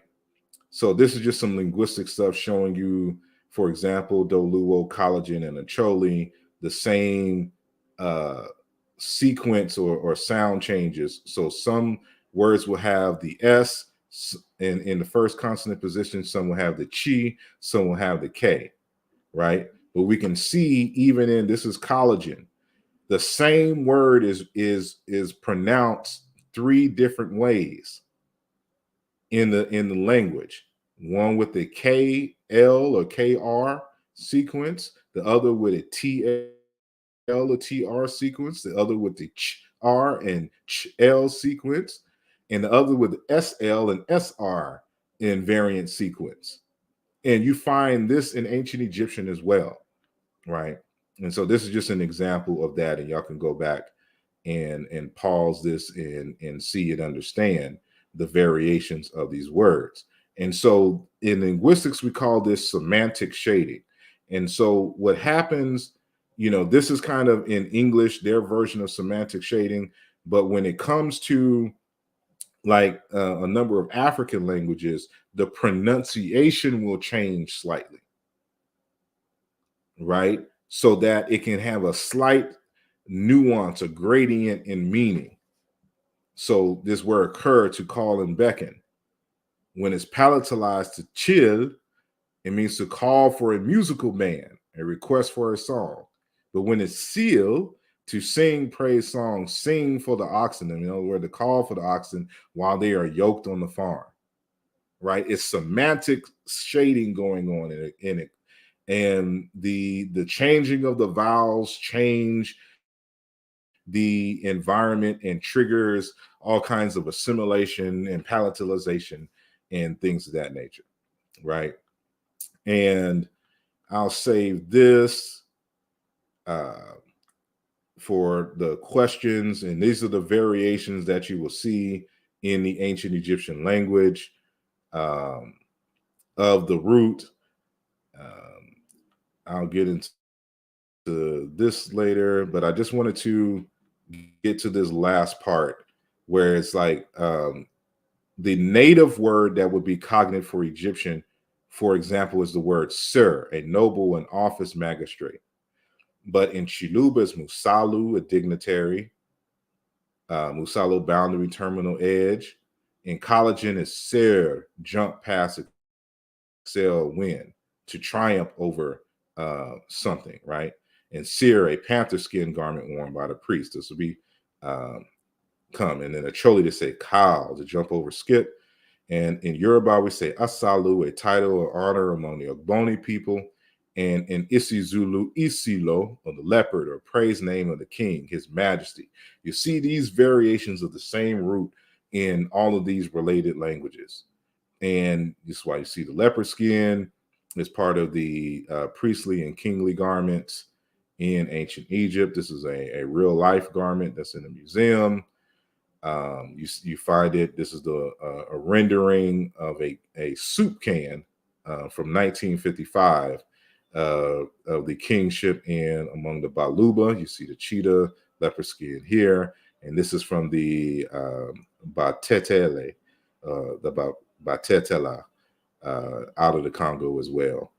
And you see the ancient Egyptian princess here, and that say, remember I said that Osir is cognate with the word Netcher. Netcher is their original deity or concept of an upright person, because as a matter of fact, I have a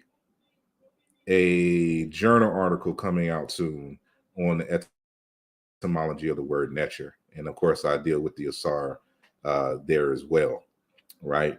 And so the Netcher has to deal with the cheetah skin, because the word for cheetah and wildcats all come from a word meaning power, coming from to grow and the like, right? And I'll save that for question and answer.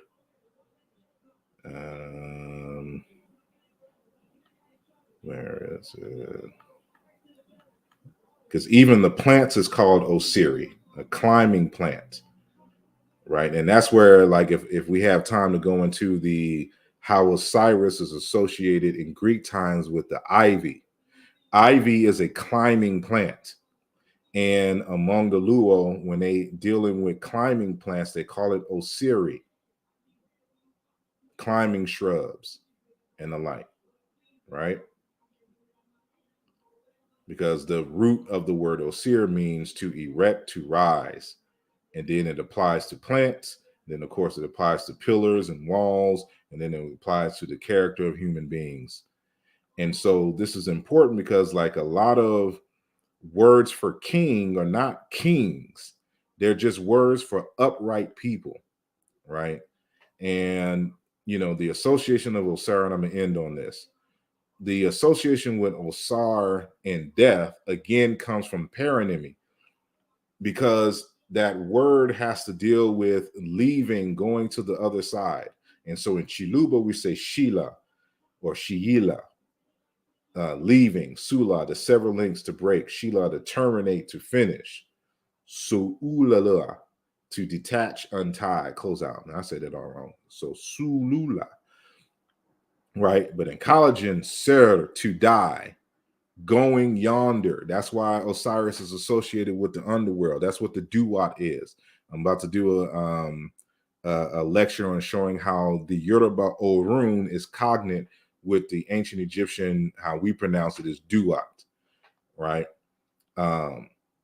And so, and Eshu is the Yoruba's equivalent and cognate to Wasir in ancient Egypt, but that's another conversation. So passing, jumping over to the other side. So remember what the word for foreigner means. It means yonder, those on the other side. That's why you have the mountain glyph for a foreigner and the stick. Everything dealing with those other folks on the other side. Certain, to die, to pass. Osertin, you pass, cross over. Keser, to die, to cross over. The key is equivalent to ku in Chiluba, or to in English, like to do something. And then sarun, awake from sleep. So not only is it to go on the other side, it means to come back and awake. This is where you get the whole concept of resurrection from. And the doluo is sheer, to rise from the dead, to rise or recover after fainting, resurrect. Oh, sheer, it has or he has risen. Shiro, to raise from the dead, to revive. Cho, yonder, over there, right? The variant of it. And Ochili, cho, to wake up, to rise. Chioyo, waking up, rising up. Cheer, to rise from death. Kero, raising. Kal, jump over, skip. Remember, I showed in the previous slides that these are all the same word. It's just the nuances cause certain sound changes in the initial consonant, right? And this is, of course, what you see in the underworld of Osir after he's been cut up and he resurrects. He's risen as the Djed pillar, as the Osir. And this is, one of the scenes. This is actually two separate parts. So the top one you read from right to left, and the bottom you read from left to right. So you see him resurrecting, rising in this form here. Here's another variation of Osiris, and this is Aset in the form of a bird. She's holding on her feet the word Shin and the word Ankh. So this is eternal life, right? So she's granting or getting from, he's rising and he's given eternal life at this point, right? And so what do I say here? That Osir ultimately means somebody who is firm and stable, which means that somebody is reliable, they're talented, they're an upright person, they're prominent, powerful, and there's all these different kind of variations that you find in these African languages. Let me see. And so I can deal with all this other stuff. And even the blackness of Osir is based on paronymy. But we'll get into that in another segment. But I'll end right there because I think I'm over. Oh, I'm almost 2 hours. So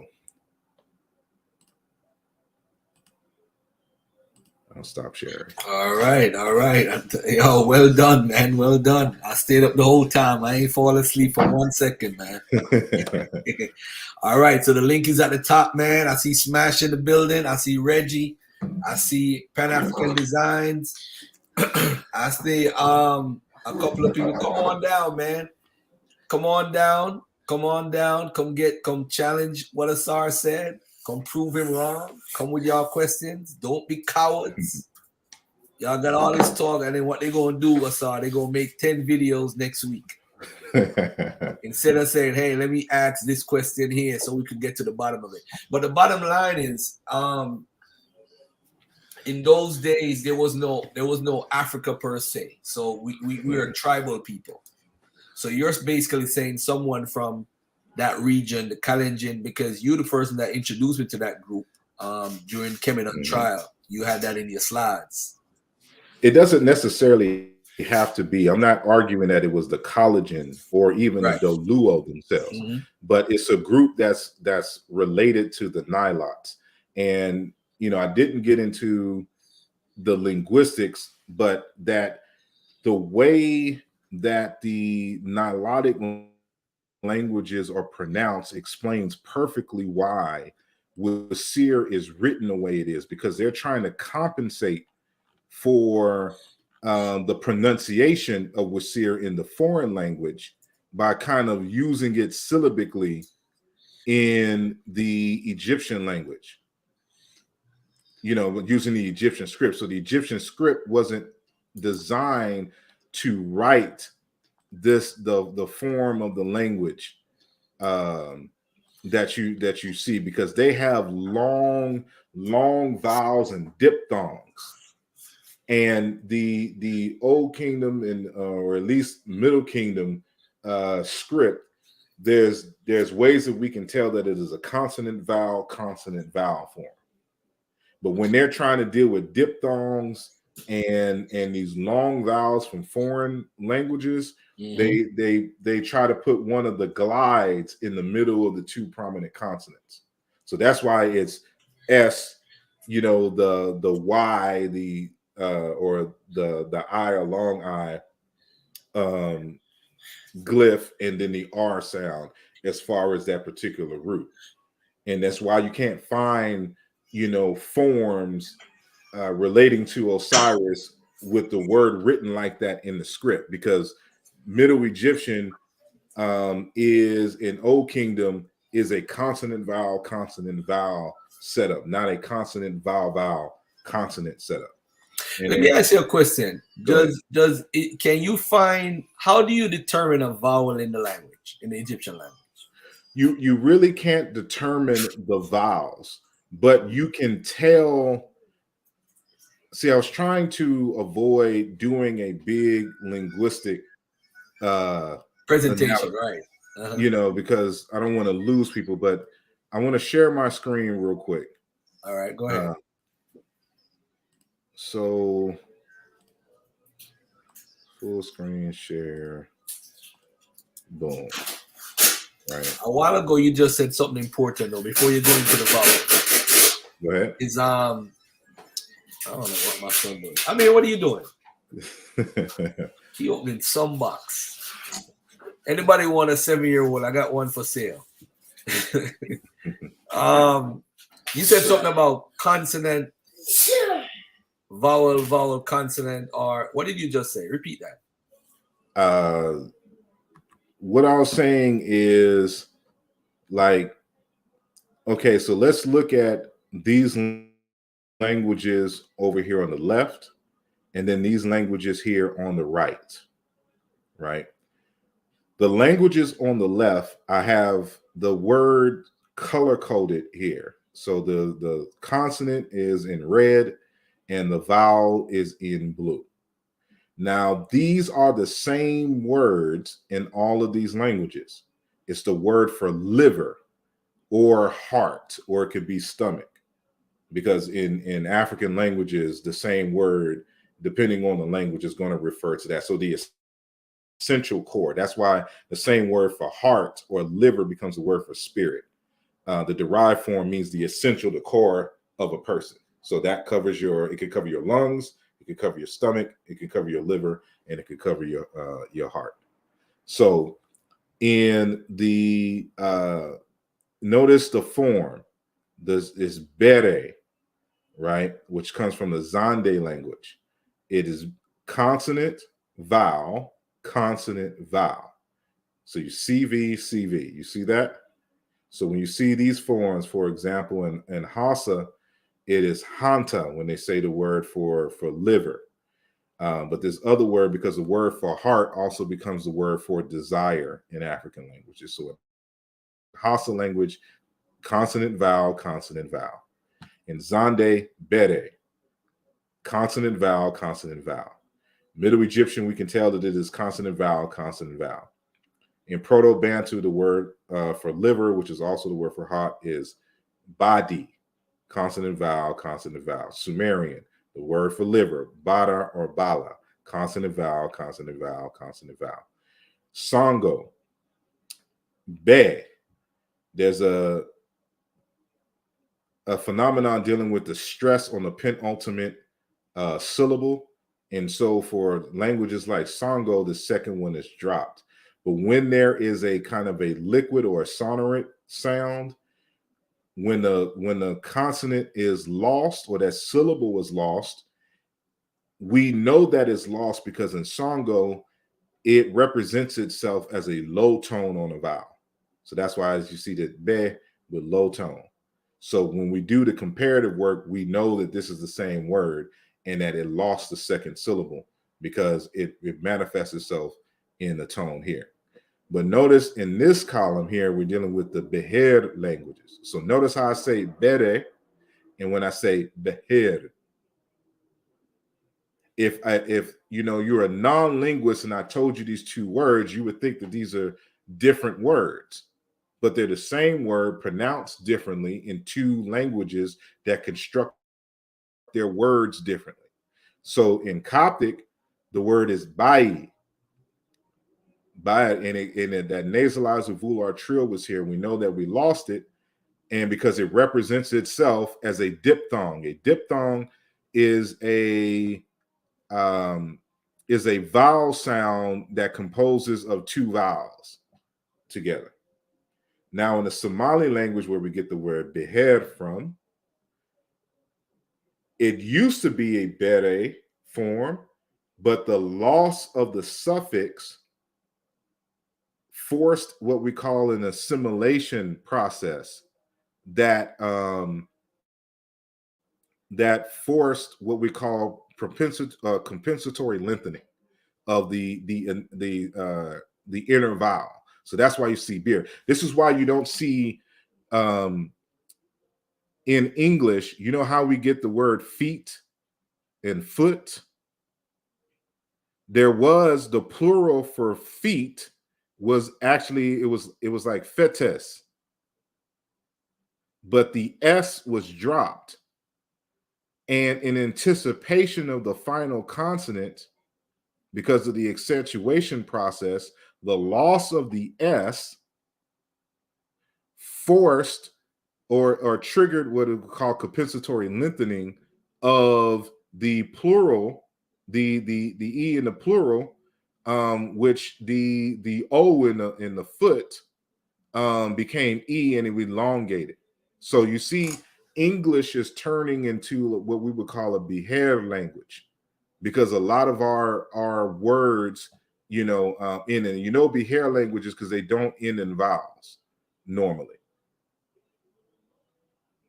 And so in collagen, they say koi. So the R turned into Y. The nuer, which is related to the collagen, biel. And the word for, it's kind of a darkish color, this word here, because the word for heart becomes usually the word for red in a lot of languages as well. Right? And we see in Wolof this word ber, belly. So if you was to write this in ancient Egyptian, you would put B, the I-R, because the ancient Egyptian does not have these elongated vowels in the Middle Egyptian. So when they're trying to compensate for it, so like when you see Zerma and the Zande language, these are two related languages, distantly related language, but see how they the words behave for the same word. So we have say ku, skin, versus poto. This is a labiovelar sound. This is a doubly articulated sound. You have to pronounce them kind of at the same time, just like the "b" you was trying to pronounce in Igbo. Hey, let me ask you a question, right? I see Sheffrin trying to ask a question. You know, he don't really know nothing about linguistics, but you know these crazy guys, man. He says, don't nobody know how ancient Egyptians sound. That might be correct, but when you actually compare languages, because remember you have the Sumerian, you have the Akkadian, and so forth. I think even if you bring it down to the Coptic, you definitely could tell how something sounds based off even Coptic with the Egyptian. Am I correct? Yes, and that's part of it. But there were other languages that produced ancient Egyptian words. So you can learn a lot about especially given the time periods, how the words were pronounced, given how the other languages try to pronounce it. So, for example, we can tell, you know, that and this goes to the argument. This is an argument that's beyond our discussion here, but that Coptic is not the last stage of the ancient Egyptian language. It is a dialect that spread and diversified as a result of the adoption of Christianity throughout Egypt. But it was a dialect that had been dormant, that wasn't written primarily. You had evidence of it in the Old Kingdom, but it was even in the Middle Kingdom that was going simultaneously. So this is how we know that Coptic is not the last stage. And I discussed that in other texts and cite the authors there. But for example, this word for wepwittiu, for messengers, in the Akkadian, they translated in two forms based on two different dialects of the ancient Egyptian, or at least groups that lived in ancient Egypt. We got to remember that Egypt had an array of African languages and people speaking there, related and unrelated, right? So it's just like when the French occupied England. They're related, but distantly related. But we borrowed a lot of words from French, which sound, you know, significantly different than the Germanic tongue that we naturally speak in terms of English. And so we had the same thing here. They recognize different groups of Egyptians. And I'm gonna have someone on in the near future which has provided a number of evidence showing that the Egyptians really never had a national identity. But that's another discussion. That's clear as day, though. That's that's even an argument. That's something that Brother Unk says all the time. There's no national. That's why you had different nomes. You had different nomes. That's why it's so hard to have upper and lower Kemet being ruled by one person. It was so difficult.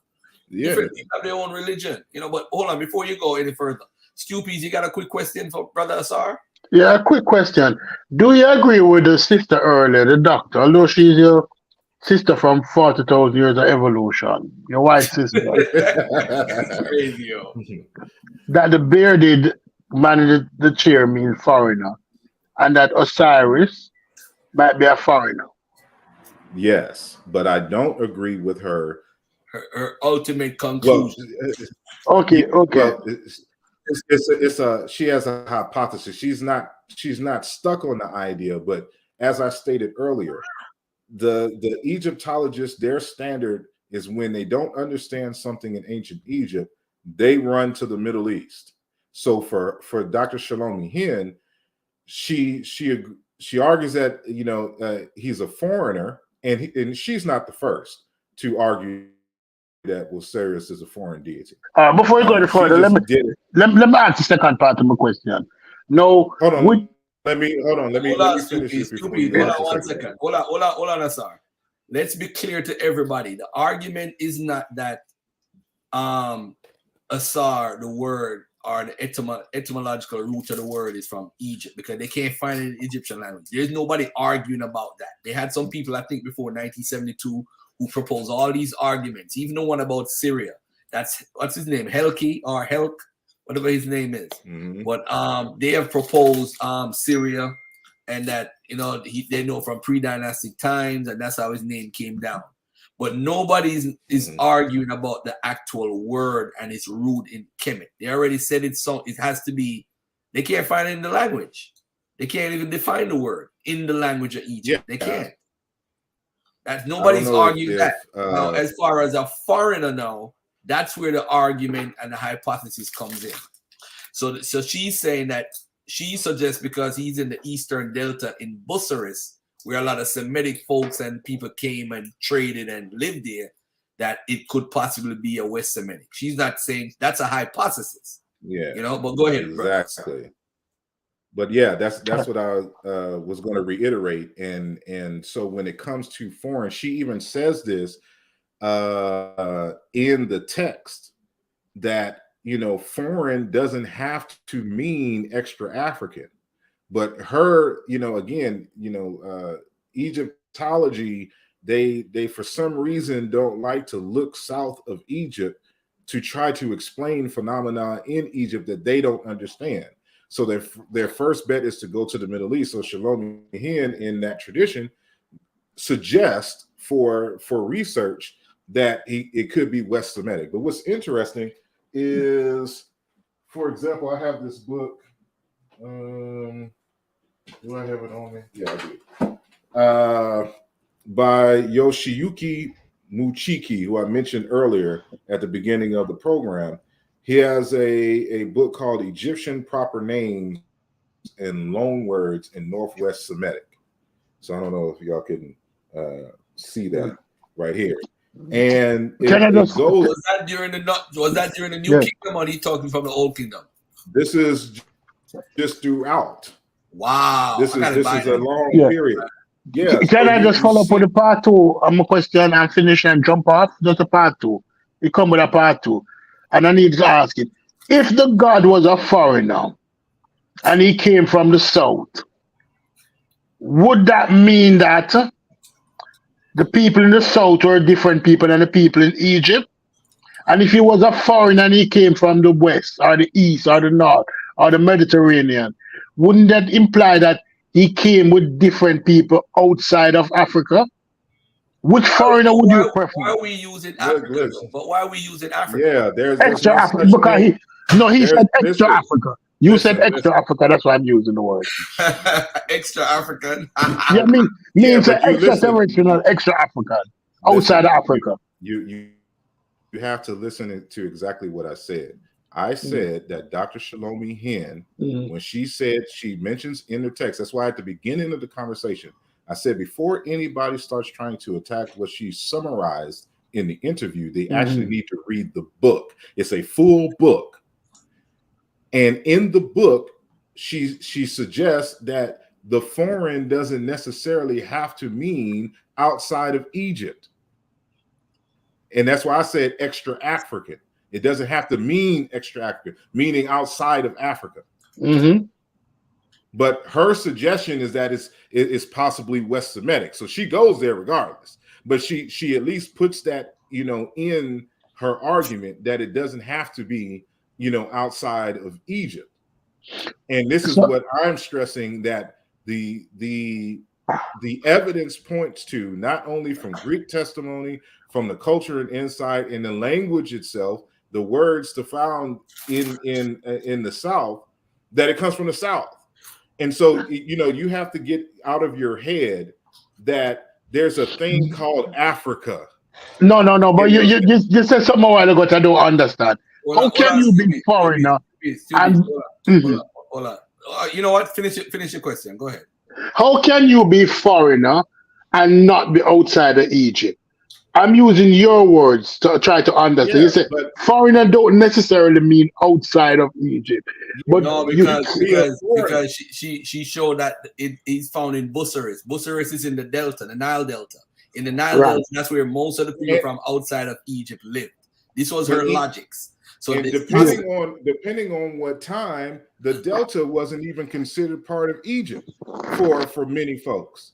But foreigner just means a different group. So like you can have in modern Nigeria, you have various different ethnic groups that they consider themselves different nations and countries unto themselves. So although historically, for example, the Igbo and Yoruba people derive from the same ancestral culture and group, today they see themselves as different nations. Igbos are not Yoruba, and the Yoruba are not Hausa. Those are foreigners to Igbo land in southwest Nigeria. All right. They're just another hold on, group. Stupies. Hold on, the Cameron. Cameron, thanks for jumping on, by the way. V-Man, what's up? What's on your mind? V-Man. V-Man. Come on. Or somebody whose name start with V. V-Man. All right. Reggie, what's up? What's on your mind, Reggie? Yeah, hello everybody. Peace. Can you hear me? Peace. Hello? Garfield. Hold on, V-Man. Hold on. Let Reggie go. Go ahead, Reggie. Yeah, peace to the family. Okay, so I take issue with the word foreign. The reason why I take issue with the word foreign is simply because Nakata and Nubian A were prior to what we call Tawi and Egypt. When we take the Egyptian point of view, that's a problem because each Tawi civilization absorbed Nakata and Nubian A. But that would presuppose that we were talking about Nakata, or that I argued that it came from Nakata. It could have came from Chad. It could have came from Uganda. I didn't give a specified place. Okay, All well, I said was that wherever the name Usir came from, it was definitely related to the people of the Doluo, the Dinka, the Nuer, the Acholi, the Collagen. That are group these of people. people younger or older, sir? These people are older. They're older. How do you and how do you verify that they're older, sir? Because I can look at the forms of their language Later and language. their cattle culture. These are part of the original cattle culture people from the Sahara and the Sudan. Yeah, Now but they so weren't called in ancient times, like I stated in the beginning, for example. The collagen is a new name. They weren't called collagen in ancient days. They, from their oral tradition, they said one of their major names was Mayut, which you can find in the ancient Egyptian script, as well as Sabini or Sabani, which you can also find in the ancient script. But they have diversified as a result of migrations and stopping. And so when they stop into these new areas, they call new names. That's why we're dealing with the proto collagen and Luo people. So that's why I say it's not them. They were, whoever it was related to them. It could have been the proto language, the proto group for them. Could have been. Okay, so my point is, yeah. So what we know, this is what we do know, right? We know from the Gunther Dwyer, right? From the Abydos labels, right? We know that there is a glyph for Basset, right? And so we see the throne there, right? We also know from the Siali Stela, right, that there is a man sitting on a throne. We also know from the Kustal symbol, the Kustal incense burner, that there is a man with a white crown, with a beard, sitting on a throne. And with that he's sitting, there are other terms that we could find in it, like neath and like men, right? From pictorial evidence and actually inscription. So we know that this grouping of people, both Nubia A and Nakata, are closest in their logo writing matches what the writing that would be in Egypt.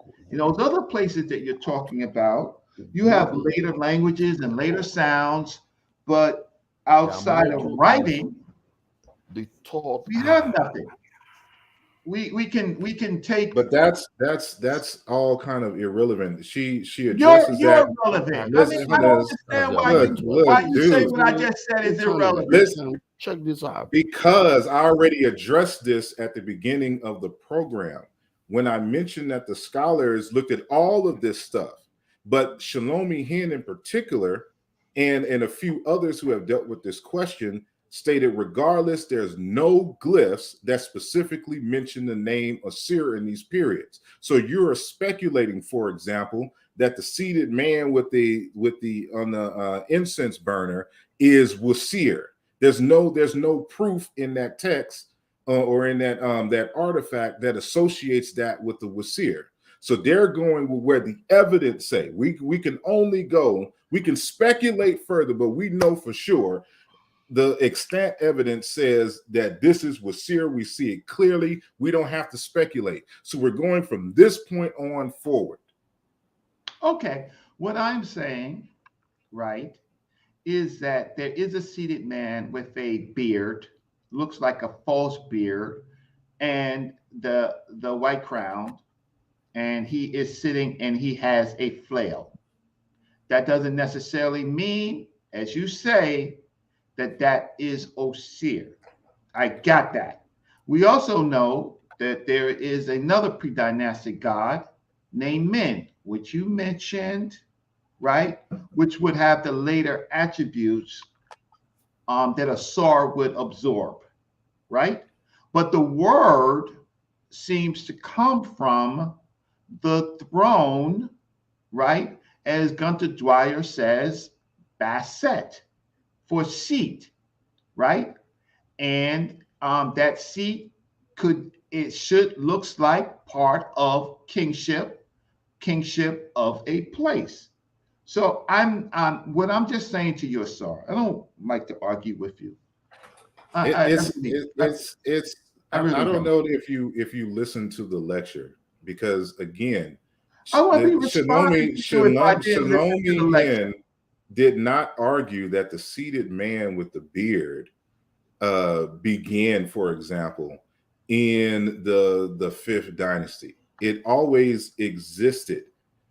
She's not arguing that it didn't exist. What she's making the argument is that it wasn't used as a divine classifier for deities until the latter part of the fifth dynasty, and the first time it's associated with a deity is with Wasir. That's a totally different argument than whatever it is that you're going. On a incense burner, right? On a Kustal incense burner, right in front of the seated man with the flail, with the white crown, is the whore with Sarek, right? So, still not saying that Osir is directly a deity. I mean, that figure is a deity, but that figure is directly connected to Hor Sarek. Should I show it? Maybe I should show it to you. Maybe I'm very familiar with it. Huh? And Let him show it. Let him show it. Asar. Let him show it. I mean, we're not. Listen, your greatness. Everybody knows Asar. You're great. It's just us mere mortals that are not so great, right? But we have good arguments. So here you go.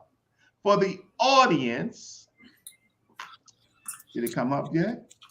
There you go, my brother. Okay, for the audience on a Kustal incense burner, we have Hor with the Sarek, and we have a king figure.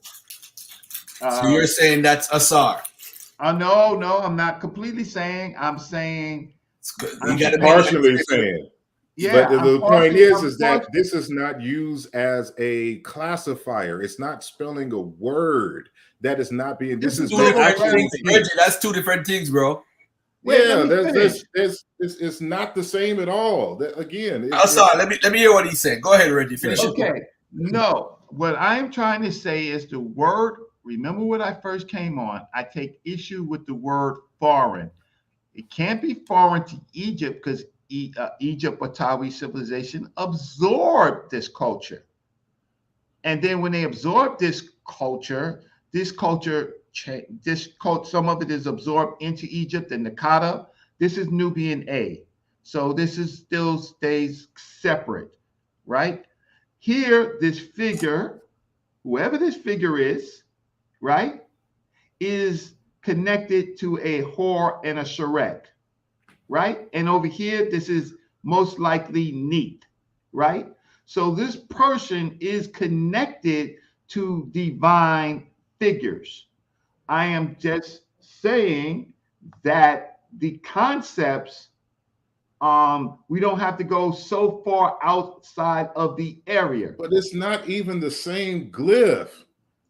Like the This seated is man. earlier. Why would it be the same glyph, Asar? Because that's what we're talking about. This is what I said, that what you're saying is relevant in a larger Egyptological discussion, but is irrelevant to this discussion because that is not the same glyph. That is not the same anything that has to deal with what It's the discussion earlier, is and the evidence. Asar.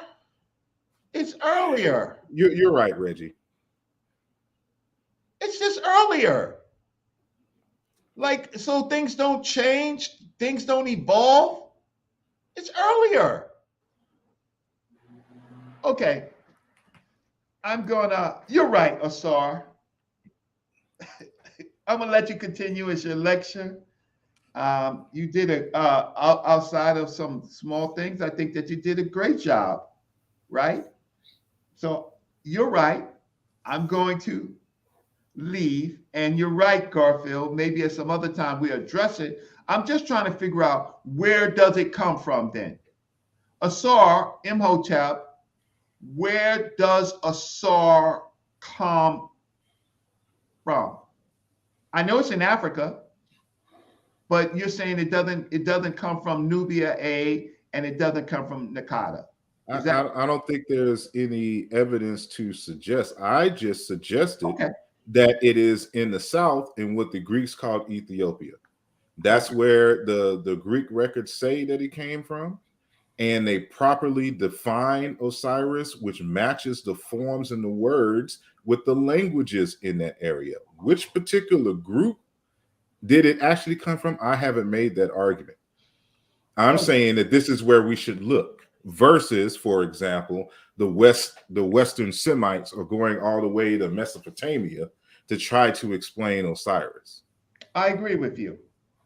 I agree. I just, but since we start talking about Egypt, I also want to add King Din, and he is sitting. He seems to be bearded. He seems to have a head. He's sitting on the throne, right? And he seems to be living at this time because he's going to do the Hepset. He's gonna run his little laps, his 6 laps for fitness, right? And over here in the Nermer Mace Head, here he is again, sitting on the throne, right? You have a deity figure over here. He seems to be connected. So with this particular evidence, I just think that, and then with Gunther Dwyer, where we actually have this place name Bast, right, which has the throne, and an Egyptian has the throne, but over here is just the seat. I just think that there's a closer relationship with Nubia A and Nakata because Egypt seems to absorb that. And I want to get back to my good brother, Garfield. What evidence do you have? Evidence of what? What are you talking about? Yeah. So you started to say that what? That I you my good brother, Garfield. I'm just playing with you. But I just wanted to show I simply wanted to show that those things in pre-dynastic Egypt, in Nubia A and in Nakata, their logograms will find themselves in Egypt according to the Gunther Dwyer method. And so the other places aren't writing yet. They have languages, but we've never heard them. We wish we can hear them, but the evidence is in these logographs. That's all I'm Okay. saying. Let me Yeah. ask you a question. What was the problem you had with the lady's presentation earlier? Oh, the same problem. The same. The issue is that it may be when she says foreign, right?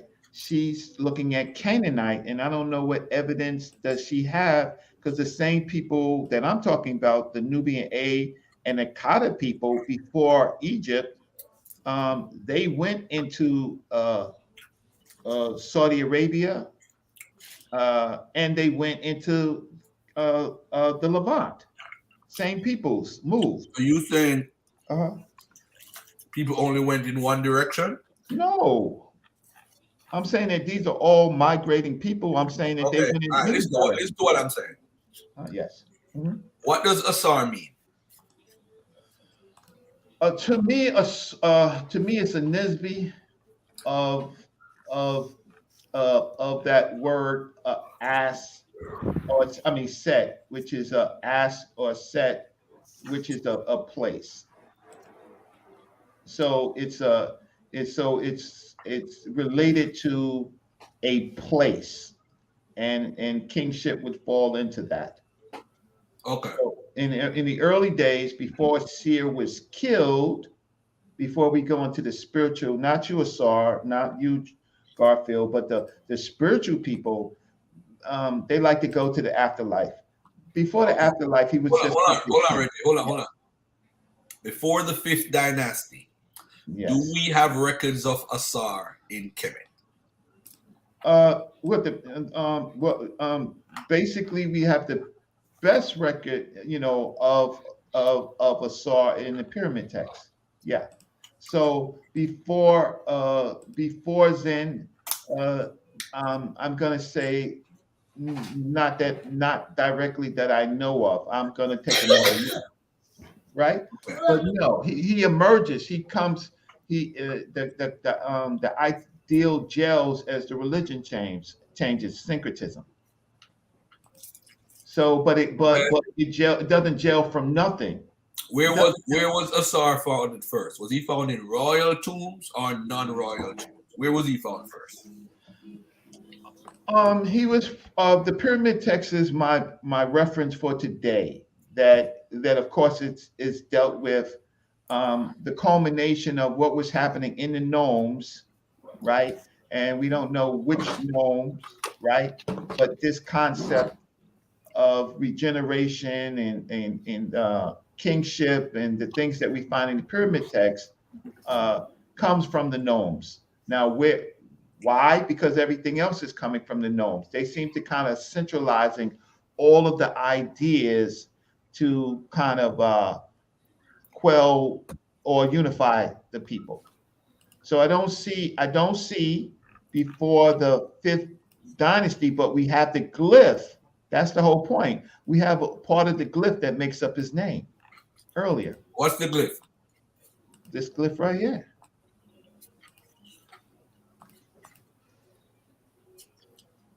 Right? It's a compound word. It's bas and set. Okay. Right? And it might be something called a Nesby. I'm sorry. Look, I'm disturbing the whole. I don't listen. No, you're not, because I don't completely disagree listen. with everything that you say. I just think we don't have to go so far outside of the area for it. Right? That's all. A couple weeks ago, right? Mhm. I had Smash Rockwell on my channel, and I said to Smash, what do you think about Asar being a foreign deity? And he said to me, where does Asar say he thinks he comes from? Or what is he trying to say? And I said he's pointing to Nubia. That's what I actually did. I say that, Smash? I did say that to you, right? I think I said that. Mhm. Because that's what he gave me in his notes when he wrote the 5 things. He said he come from the Greeks said it, 2 references, Plutarch and somebody else and whatever.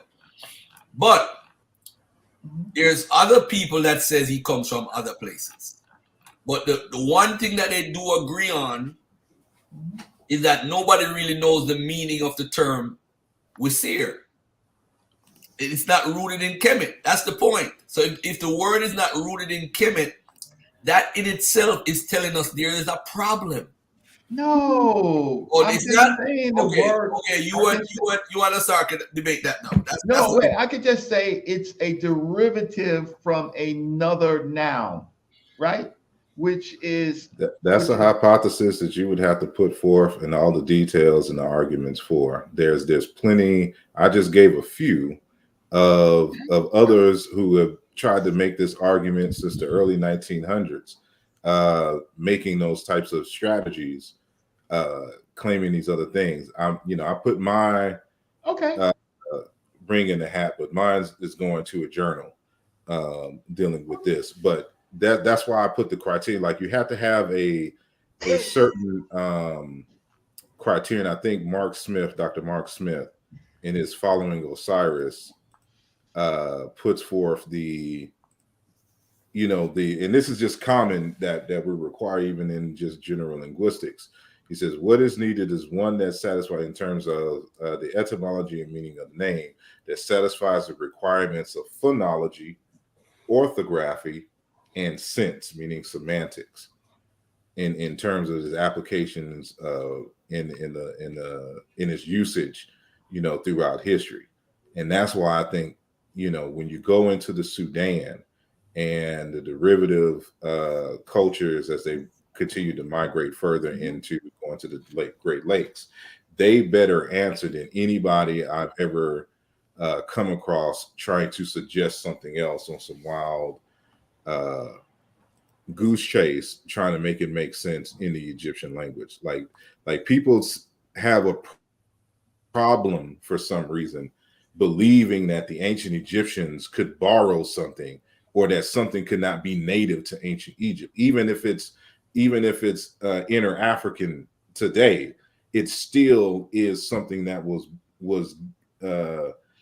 given to them per se, from some other group, and it's just a normal thing, like I get into debates with Yoruba folks. I'm in the Ifa tradition, and I can demonstrate that the Ifa oracle system that they use today comes from Arabs. Even the word Ifa is Arabic. And it's just hard for people to grasp that something so integral to the culture could come from somewhere else. And people adopt it wholeheartedly and adjust it and make it their own, even if it's African. But, this is just something that a lot of us are just going to have to get over.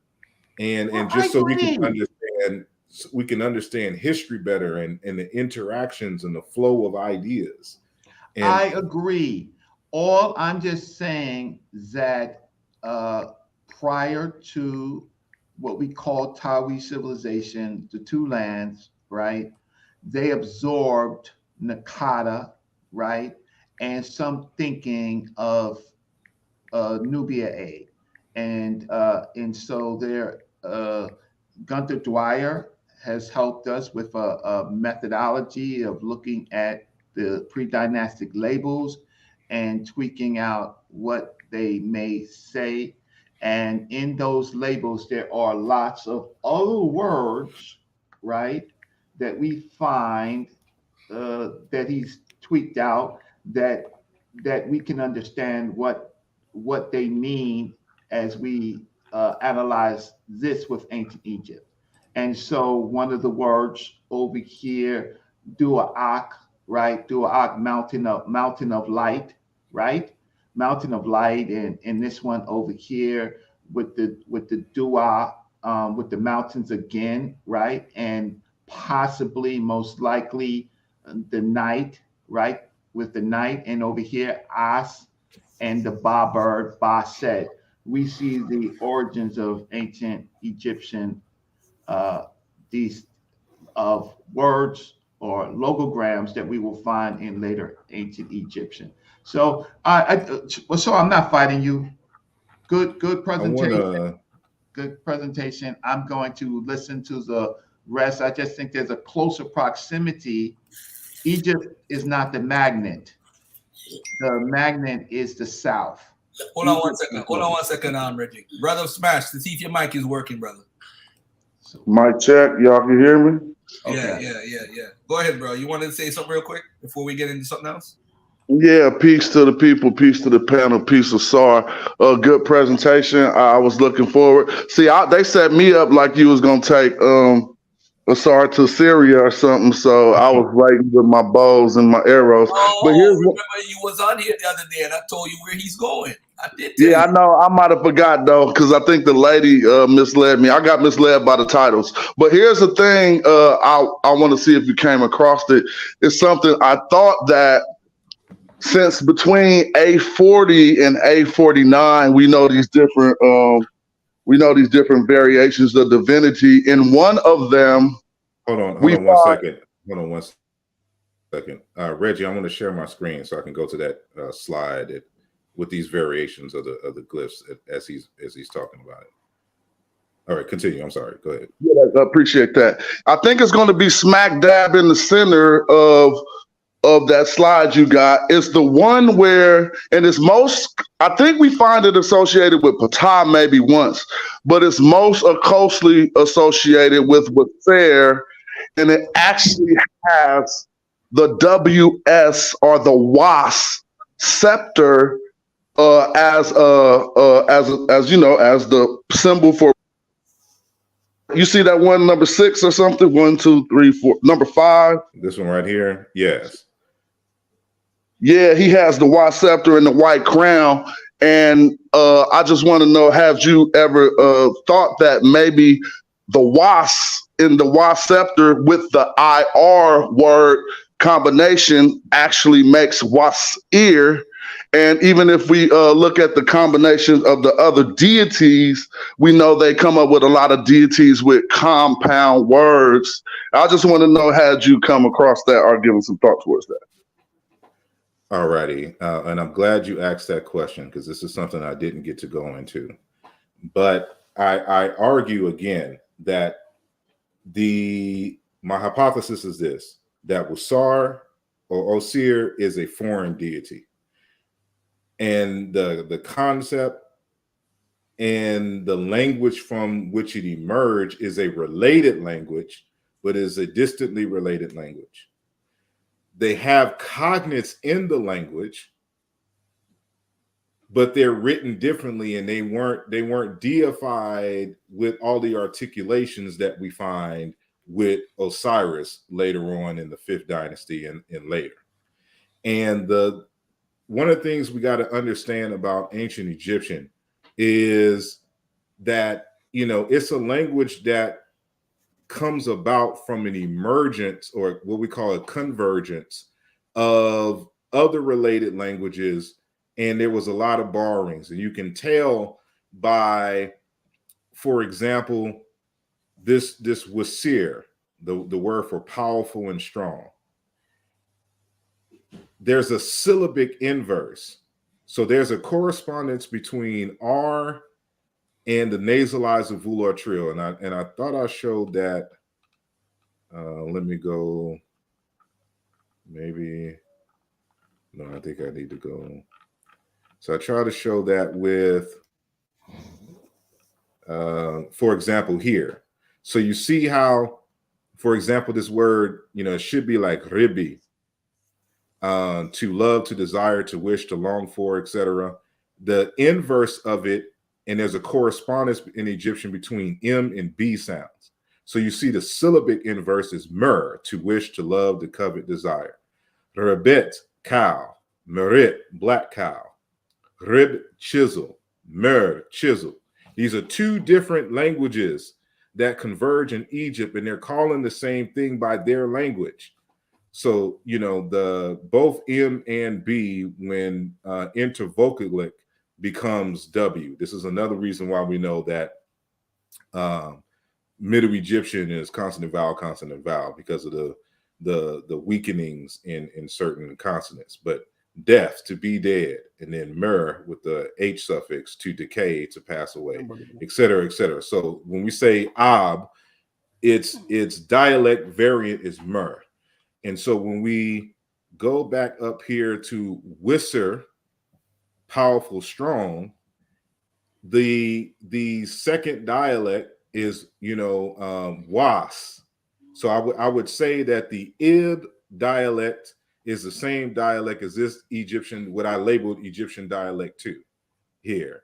And then what is here Egyptian dialect 1 is the same as the Mer dialect. Asar, don't mean to cut you, but what Smash asks you about that fifth person in the thing? I'm getting there. Oh, you get there? Okay. Yes. So the wasp, that's this sign right here. I mean, this is the transliteration of wasp, which you saw in do I have? Oh yeah, I'm gonna show that. I'm gonna show that in a minute.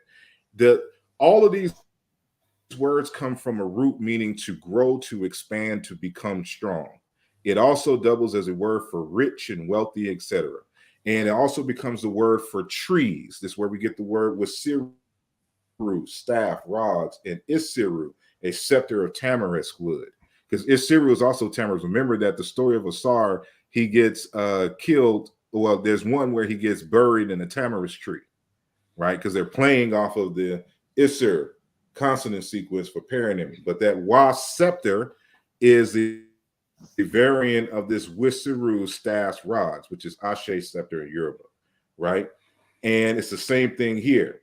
So when we see, for example, my argument is that if Wasir would have been native, he would have been pronounced Wisir, like what we see here, which would have been the I guess the mirror, the syllabic inverse of Aset or Waset, right? He would have been the male version of Waset. And you can see these inverses, for example, like these are the was scepters. So that when we saw the seated man with the was scepter, that's what it is here, was. But there's another variant of the word, because from the other language that's residing there in Egypt, they call it jesser.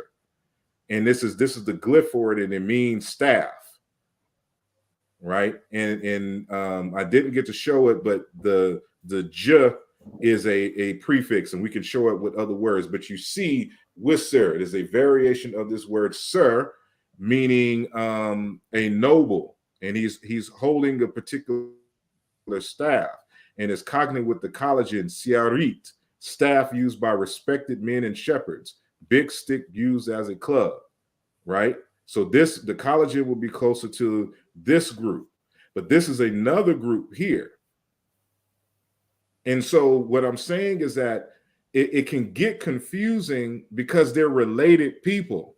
But the reason why they didn't spell Wasir like this is because there wasn't their word in their language. They were trying to compensate, like what we see here for this word siarit, for staff. This long combination of vowels is not native to the Middle Egyptian. So they have to try to spell it, kind of syllabic wise in the same way that the Sumerian did. So this, even though these are the feminine versions, these are the same principles as Wasir, but these are the native ones. And I'll just end there. I feel that. I hear what you're saying. I got you totally, and I don't disagree with like that. I would just like to see your opinion on the analysis of the instances we have where that was seems to imply the WS consonant in Asir, and then we have the I. It's just that Y scepter with the I, which would give us WSIR. But I see what you're saying, because if that's what they intended, they had one that was Usair. They could have just used the jackal glyph. And so I see a lot in what you're saying, but you got the flow. I'm about to, because I dealt with that a little bit. I didn't put the dates on here, but these are some of the variations. There's different ways in which they tried to spell but these are like late New Kingdom variations. So, but there's a version of Wasir with the Wasp scepter, but they're trying to spell it. So you see like how they're using what they call the cryptic or the acrophonic principle. So like this is W, this is S, this is R, Wasir. But in here it is like Isra, right? But these are like the cryptic and later forms where they're using the Wasp scepter. But this is one of the reasons why we know. And matter of fact, James P. Allen has a kind of recent argument. You know, he's throwing his hat in the ring for the etymology of Osir. And one of the things that he highlighted is that because in the Old Kingdom, in the pyramid text, you would mainly see this version up here, or sometimes you'll see, of course, with the I in front. But we know based upon all the other spellings from the foreign territories and the like, and later even in Coptic, that we know that this comes first, the throne, and not the I. So the throne can be either WS or how we transliterated the capital AS, but this is the nasalized of Ular Trio. And so, but I think like what James P. Allen with his argument is that it's closer to this form, which you see over here from the later period, this Isser, because in the same pyramid text, you see Wasir written with this glyph. This is a different seat. It's still the concept of a seat, but this is either IS, and this can sometimes be WS as well. But he's strictly on the IS form. So he says it's Isiri. Like he spells it that way, Isiri. And I think I gave his form. So this is how he spells it, James P. Allen. He has a more up-to-date one too. This is so the 2013, it says Isiri. So that's how he says it. And he argues that it means engendering male principle. Hey, Asar, hold on a second. So Magi, what do you think Asar means? What do you think from your study? Well, yeah, it got the same meaning as what we probably will get from Usair, which is a word very close to it. But I was under the impression that the Wasp scepter, meaning power, dominion, and these whatever these things are, and then the I being a creator, it meant somebody like the creator of dominion or the creator of power. But again, that's just from my limited research. But we should note that the Greeks were 100% correct in trying to extract Osiris from that, because they matched the O and the S to some apparent sound that was there. And you know how close the O is to the W. I mean, I know I'm not a linguist, but people know that. And so they was trying to emulate something. But here's something else to note, that they had another version of his name in Greek, which was Osiridos. And so it let me know they knew that the WS and the IR was the root, because when they changed it, ados means the image of in Greek. So when they say Osiridos or Isidos, have you ever seen Plutarch's work or somebody's work called Osiridos and Isidos? Well, they're saying to them, they are saying the image of Osiris when they say Isidos. But what I learned from that is when they say Osiridos, they still got the WS and the I and the R in there, and then they add a dose on the end, which gives us the image of Asar. So I know that it kind of takes us in the opposite direction, but it's something to note that they say Osiris for a reason. Yeah. That's good. What you're dropping. Hey, Asar, let me ask you this, because nobody knows this from the conversation, but why do you throw out when they said they found the term in Libya? Because that's one of the hypotheses that Wasir comes from Libya, or possibly from Libya, because they found like the root word in Libya. Well, which is WSR, the WSR. Yeah, and that's Gaber to Cax. So let me show so they can see what you're talking about. So this is. He wrote an article. He wrote two, actually. I think this is the longest one, but it's called "Towards the Etymology of the Name Osiris." And so I don't have it highlighted, so I'm hoping you can see.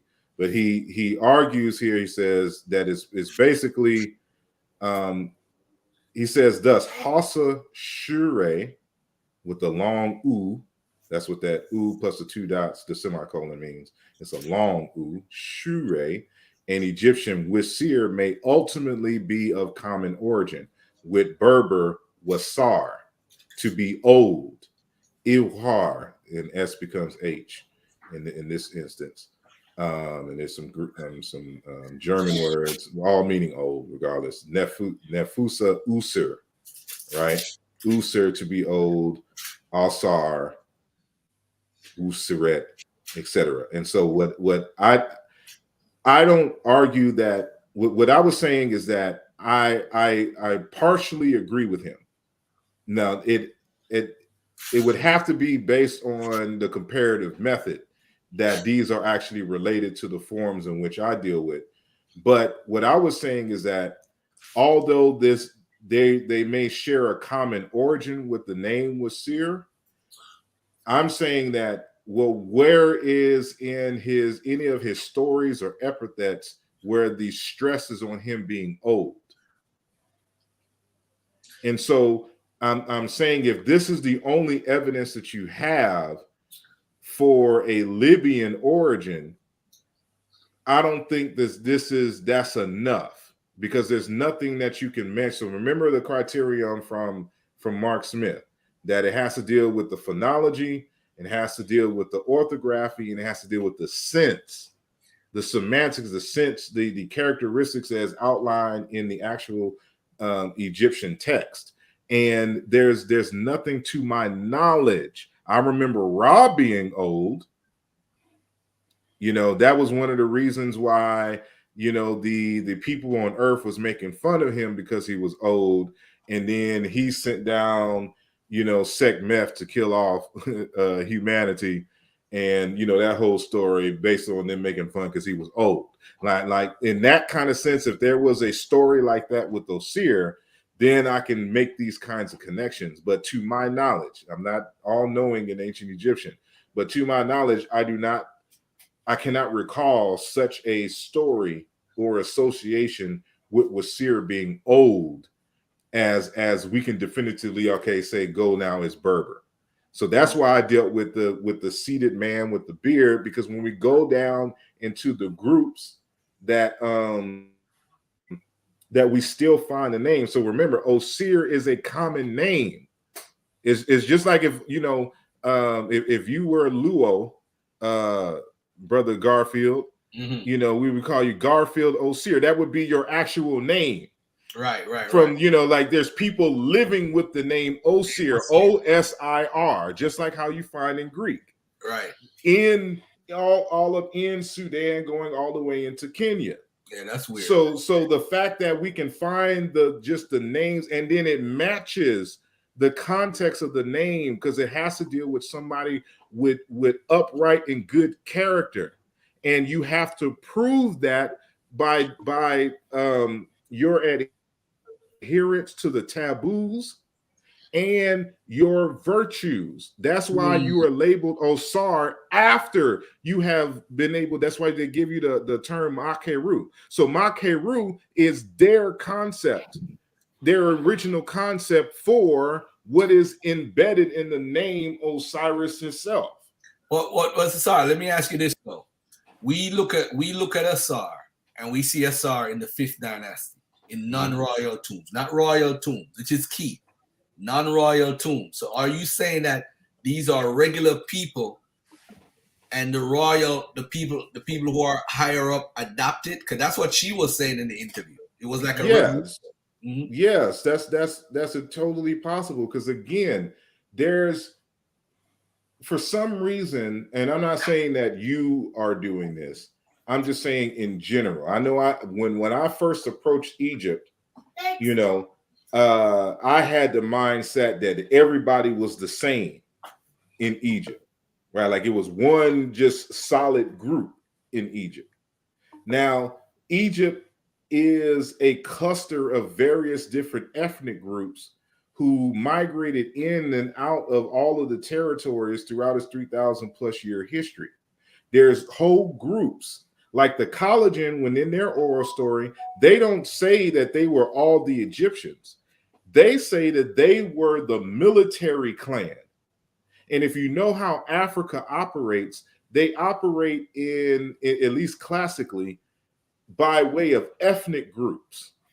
Ethnic groups can occupy whole fields of interest in terms of, for example, if it's just like there's a book, I can't remember the name. It talks about the foreign women coming out of Palestine, the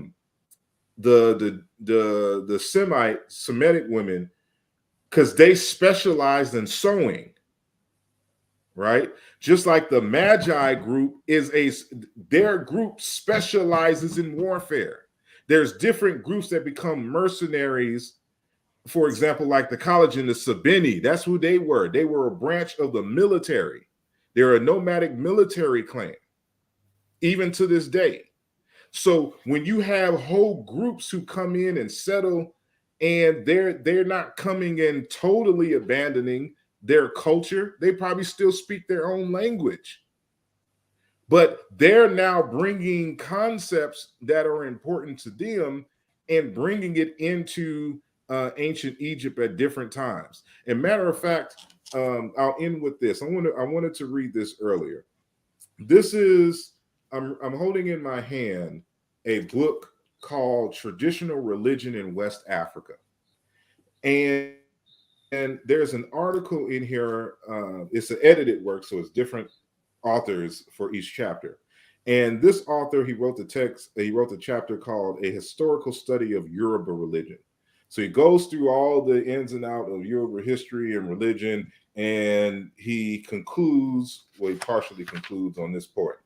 He says, in the face of the evidence presented above, it is no longer valid simply to compile a list of Yoruba gods and goddesses as if they originated in their present form, their genealogical order, their substantive attributes, and their hierarchical stratified statuses, by means of an original primeval revelation to the Yoruba ancestors. Instead, we must see the divinities in terms of the social political struggles within and between the various Yoruba groups, for their present form has been shaped by their history. So this is why when you go into Yoruba land, Eshu may be a supreme being in one place, but he's a servant of Obatala in another place. Oduduwa may be the supreme being in another one. He's a female and he's the earth, subordinate to Orun or Olodumare. I get right? your point. I think you get what I'm saying? Because it's different groups right? that have settled there. And the thing is, Asar, because Shalom Mihen might suggest West Semitic. Not that I agree with her or not, but the minute you start saying these African tribes and Nubia, they jump for joy in the chat. They're like, yay! But they still don't get it. Africa, there's no Africa at this time. They don't get it. They don't get the point. There's no Africa. So if he's a foreign deity, so now when you say Christianity comes from Africa, I don't really have a problem with the concepts as far as Christianity.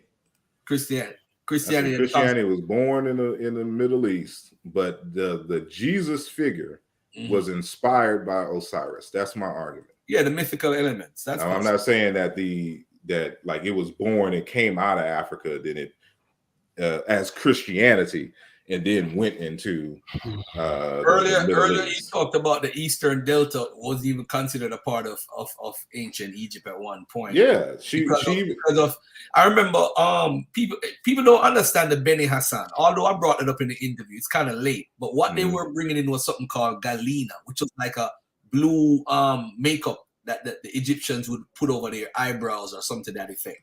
And these are people who are trading. T.L. Thompson did an article on how important the Eastern Delta people are. So I think that's the angle Shalom Hen is coming with, as far as the people that lived in that region were always interacting and moving around.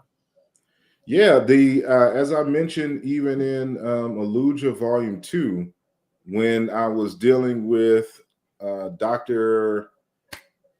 What's his name? Came into the conscious community debating Natural Tahuti. Wesley Muhammad, Dr. Wesley Muhammad. So I wrote a rebuttal to Dr. Wesley Muhammad in there. But part of that discussion. Pause 1 second. Pause 1 second. Asar is not saying Asar is from West Africa. I think what he's trying to show is a connection, how deities connect in Yoruba and so forth. He never once said that. And people are just nuts. But continue. Because people that's why I read that part in the beginning in terms of, what a deity is from the concept of African people. And they're just personifying principles and concepts. Now, you can get the same principle from a related language that is deified and has similar attributes because they're built off of the same words, but in two different areas. So you have to be able to distinguish, is it by chance, for example, that Eshu is cognate with Wisir? There's a way we can demonstrate. That's why I had that Wisir and Was, and you see on the Yoruba Ashe, Eshu is built from the same root as Ashe, right? And I'm able to show that linguistically, but I don't make the argument that Eshu comes directly from ancient Egypt, but Eshu is Yoruba's Wisir. Right. And so, but there's other groups that have that have Wisir, but they call them a different name. So this is why the word Iwin, meaning pillar. I'm gonna show you this because I think this will help to explain this even further. Right? Hey, Reggie, you still there, Reggie? You wanted to ask some more questions? Black Line, unmute your mic if you still. Oh, Black Line dropped off. All right, go ahead, my brother. I'm here, Garfield. I've been here since the beginning, man. My bad, bro. My bad, bro. I was the first person, man. So you first say you have an accent, you think I'm gonna treat you different, man? Man, not that. I know you. I know how you rock. I know how you rock. You got that Jamaican accent in Africa. That's all it is, man. Come on, man. All right, go ahead. Ask a question to Asar before he makes his point. Go ahead, my brother. Yeah. Just two questions, if it's possible. The first one is this. Peace to you, Asar. Peace to you, Garfield, and Dagger Squad, and everybody on the chat. From the beginning, from your presentation, you talked about Obatala, and you said you splitted the word into two, which is normal. You said Oba, O-B-A, means father, and that Oba king means it's king, but it comes from the same root as Ba, meaning father. Go ahead. I'm sorry. Okay. If I said something else, that's what I meant. Yeah, but the meaning of Oba, is it restricted to the Yoruba language, or what were you trying to do? Are you linking it to the ancient Egyptian language? What were you trying to do? I can link it to the ancient Egyptian language, but they are not related. They are related languages. But matter of fact, I can prove it to you in this junction here. But so in my own language, Edo language, the word Oba means king. It does not mean father. Yes. There's another word for father. No, even if in the you listen Yoruba to language, what I said, Ba is the word for father. Oba is king. They built from the same. It's not the word for father. Father is Baba. Yeah, but it's a reduplication. The root is Ba. If the root is Ba, it doesn't mean that the people call their father Ba. No, I'm let me see. I'm trying to help you to understand linguistic principles. The root is Ba. There's a reduplication, you would say Baba. But Oba is from the same root. It means king. Do you know the origin of the word Oba? Because yes, the origin in Yoruba land before 1920 or 1930, in this 20th or 21st century, there was no single king in Yoruba land that was called Oba.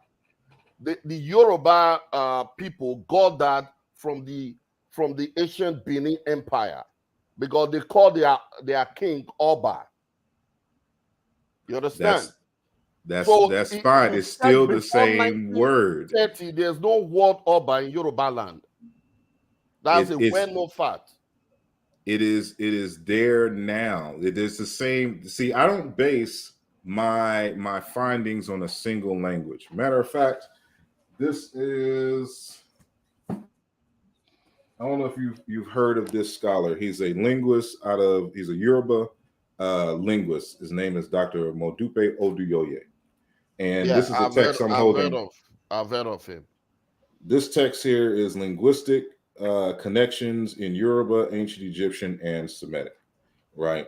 And one of the things that he argues against, like the very first chapter in this book is titled Popular Etymology in Yoruba. And what he attacks as a linguist is when people try to only understand their language using their language, as if it is not related to other languages. That's why the professional doesn't simply rely on the single language etymologies. Matter of fact, that's the root of the problem why we're here today. Yeah, I understand. Some words are borrowed words from other languages. I know that. You know. Yes. So yeah, that's about Obatala. You know, those are Yoruba mythology. The second thing, you show the dictionary. There's a word, Asalu. You said it means royal title in Ugoni, by the Ugoni people. I don't know if you can show it again. So my correction is this. I don't know if you have to go back to your source. Ugoni, in Nigeria or West Africa, there's no tribe, there's no native called Ugoni people. We only have Ugoni people in southern Nigeria. Ogoni. Anybody can search any of the search engine right now. And Ugboni is a secret cult in Nigeria. You have it in Yoruba land. You have it. But I didn't write it as a people. No. Show it. You said Ugboni people. It's wrong. Hold on. They are not people. It's a secret cult. Hold on. Because I said Ogboni fraternity of elders. That's how secret cult. How you know about them if it's a secret cult? I know. My forefathers were members. I know this. Ugboni, everybody knows it in Nigeria. You said it's a secret cult, but you know the secrets. Yeah. It's no longer a secret because we know everything about them. He's right. I put it on here as people, but it's a fraternity. I said, wow, that was wrong. You know? Yeah, it's a fraternity. We have to check our sources very well, you know. No, the source is correct. This is my mistake on here. I have it in all my other sources as a fraternity. I usually put it as a title of honor among the Ogboni fraternity of elders. That's how I put it, because that's how it is in this source.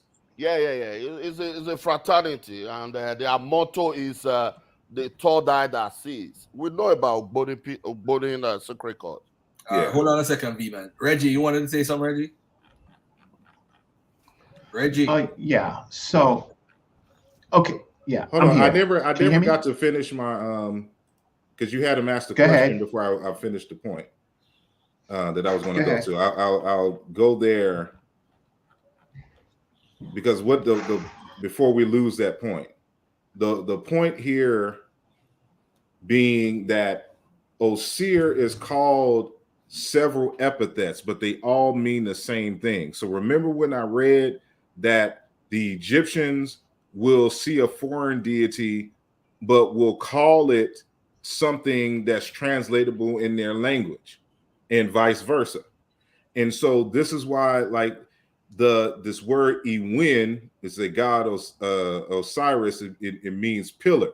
It's cognate with Owon, pillar, column in the Yoruba language, right? and we can prove it through a series of regular meaning correspondences between the two languages. But what's interesting is that it is, where is it? It's a group called the Bachama people in Nigeria that are related to the Hausas. And they have the same word, but it's a reference to a deity who is the king of the underworld among the Bachama people, right? It's called Won, right? And you can find this Won among the Ga people and the Akan, as well as some other, people. But it's the same word as the word Osir, but it went through a different evolution in pronunciation, in the same way that the KR or KDL in Chiluba. This is why we're able to match these forms and show that they're all the same word. So when they call him Dejed, when they call him Win or Ewin, pillar, Dejed and pillar and Win, pillar, they're all the same thing. So Osir, they're interpreting, they're understanding and translating. In linguistics, we call this a calque. And this is when we translate alone, right? So a calque is a loan translation. So they understand Osir to mean pillar, and that's why they gave him those epithets in their language, the Egyptian language. In one dialect, they call him Ewin, meaning pillar. The other one, they call him Dejed, or they're associated with the Dejed and Jedu and all this, meaning the pillar. That's why in the Greeks, in the citation that I showed, he says to properly the proper interpretation according to the Egyptians for Osir is that his name means sturdy, firm, just like what you find in among the Doluo, the Collagen, and related groups. What about upright?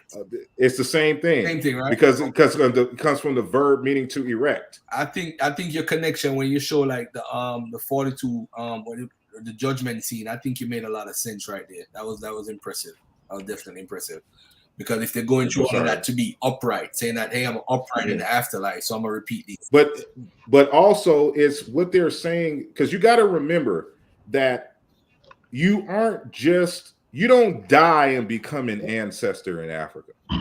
You have to be commissioned, but you have to demonstrate in your living your awake life or your material life that you are a person of substance. That's why the Osir is a name amongst these groups, meaning that the person is firm, stable, and can be relied on. That's why in the Egyptian text, they'll say something like he's a pillar of his mother. Matter of fact, when you read from the Collagen text, they call the head of household the pillar. You marry the pillar of the family. What they're saying is that this is the person who holds everything together, that you can rely on them. They're reliable, they're steady, they're consistent. And that's what they're saying. So when somebody commissions you to be this revered ancestor, they're putting you to work. They're saying that you are somebody that we could rely on in life and that we'll be relying on in death. Yeah, I think so. There's a literal meaning, and then there's the expanded meaning. It's a literal meaning of tree and pillar in the noun form. The verb form is to erect, to grow, to expand. And then when it comes to the concept of culture, it's associated with the attitudes, I'm somebody that you can rely on. I fed the hungry. I clothed the naked. I gave a boat to somebody who was boatless. I have not robbed. I have not stolen. I have not committed sexual lewd acts. I'm Osir. I'm upright. Yep. I could. You get what I'm saying? I see that.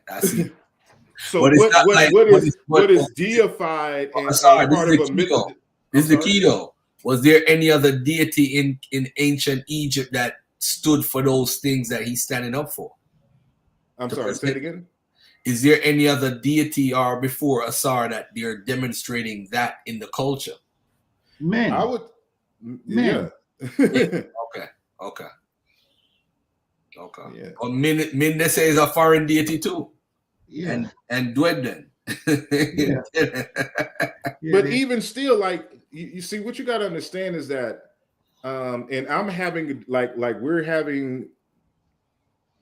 having a debate, but we're having a intellectual exchange. I'm also having an intellectual exchange with Jean-Claude Mboli, because he's attacking the Wasir question. Now, he wrote about it in his 2010 work, but he's trying to do what the Egyptologists are trying to do, split up the word. He's not even looking that it could be a loan word into the language. And so that's a different conversation. But one of the things that, for him, his methodology is that all the words for these different deities all go back to a word meaning God or deity. I'm like, that's not the case, because these words that we're translating into English don't have the same exact match. So like there's words, matter of fact, this is a good book to get. For those who are into linguistics, it's called The Historical Reconstruction of Great Lakes Bantu Cultural Vocabulary. There's a section in here where these words are cognate with the word nefer in ancient Egyptian, and it's reconstructed to the Great Lakes Bantu fula, meaning a high status by virtue of birth. But it shows here that this is associated with words for kings. But it's the word itself, like, for example, in Ganda, in fula, meaning fine, generous, hospitable, a well-behaved person.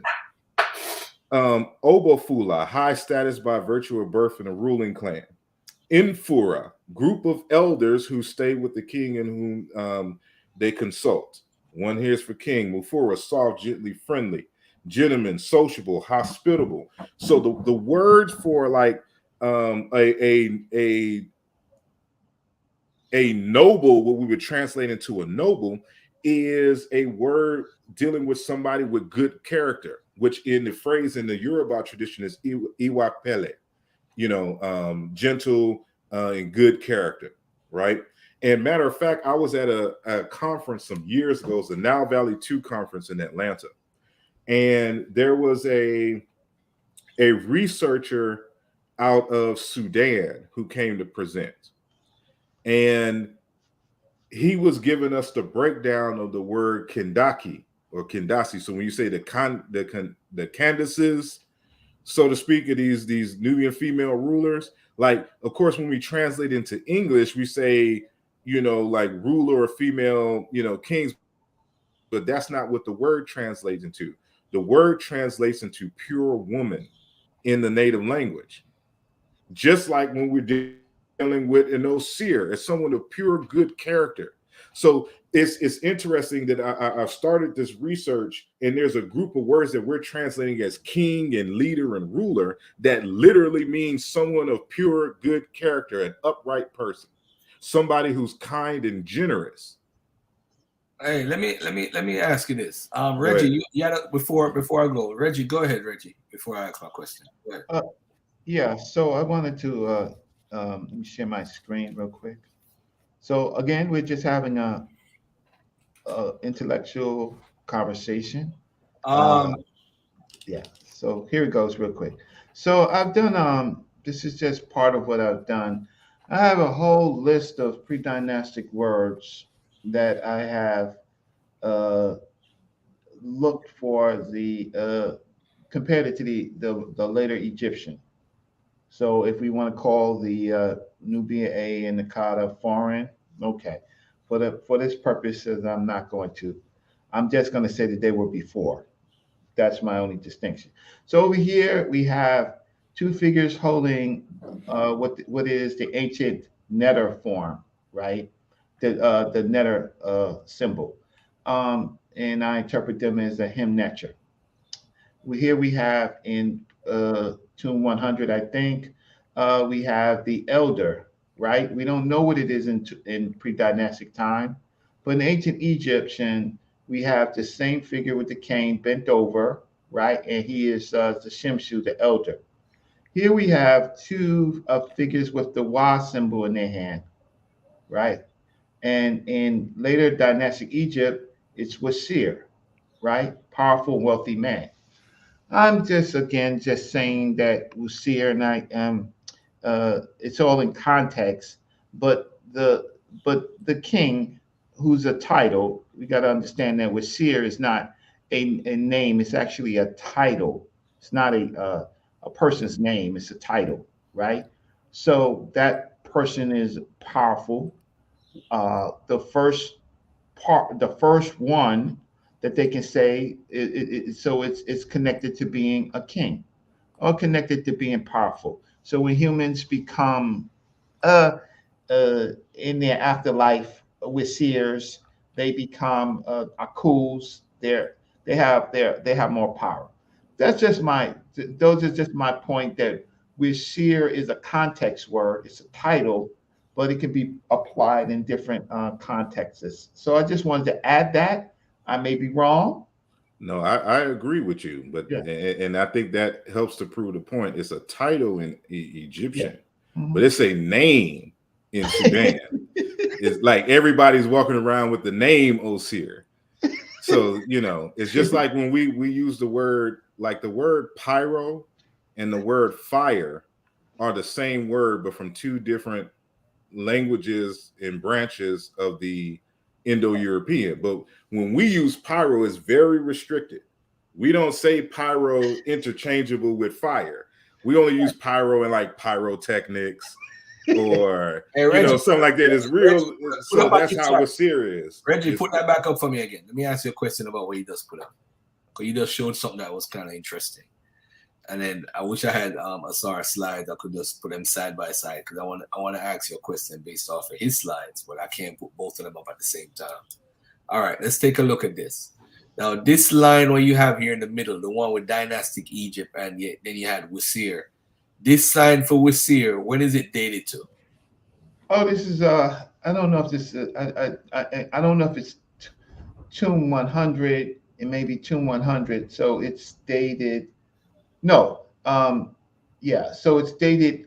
What is it? 32 Harakampalas. So the sign on the left hand side is dynastic Egypt. The sign on the right hand side. No, the sign, all the signs on all the figures on the left side are pre-dynastic. Pre-dynastic, you mean? Okay. And then in dynastic, and it says dynastic here. That's what I was. It says dynastic here. It says dynastic. All these are pre-dynastics. Okay. So this is like a marker.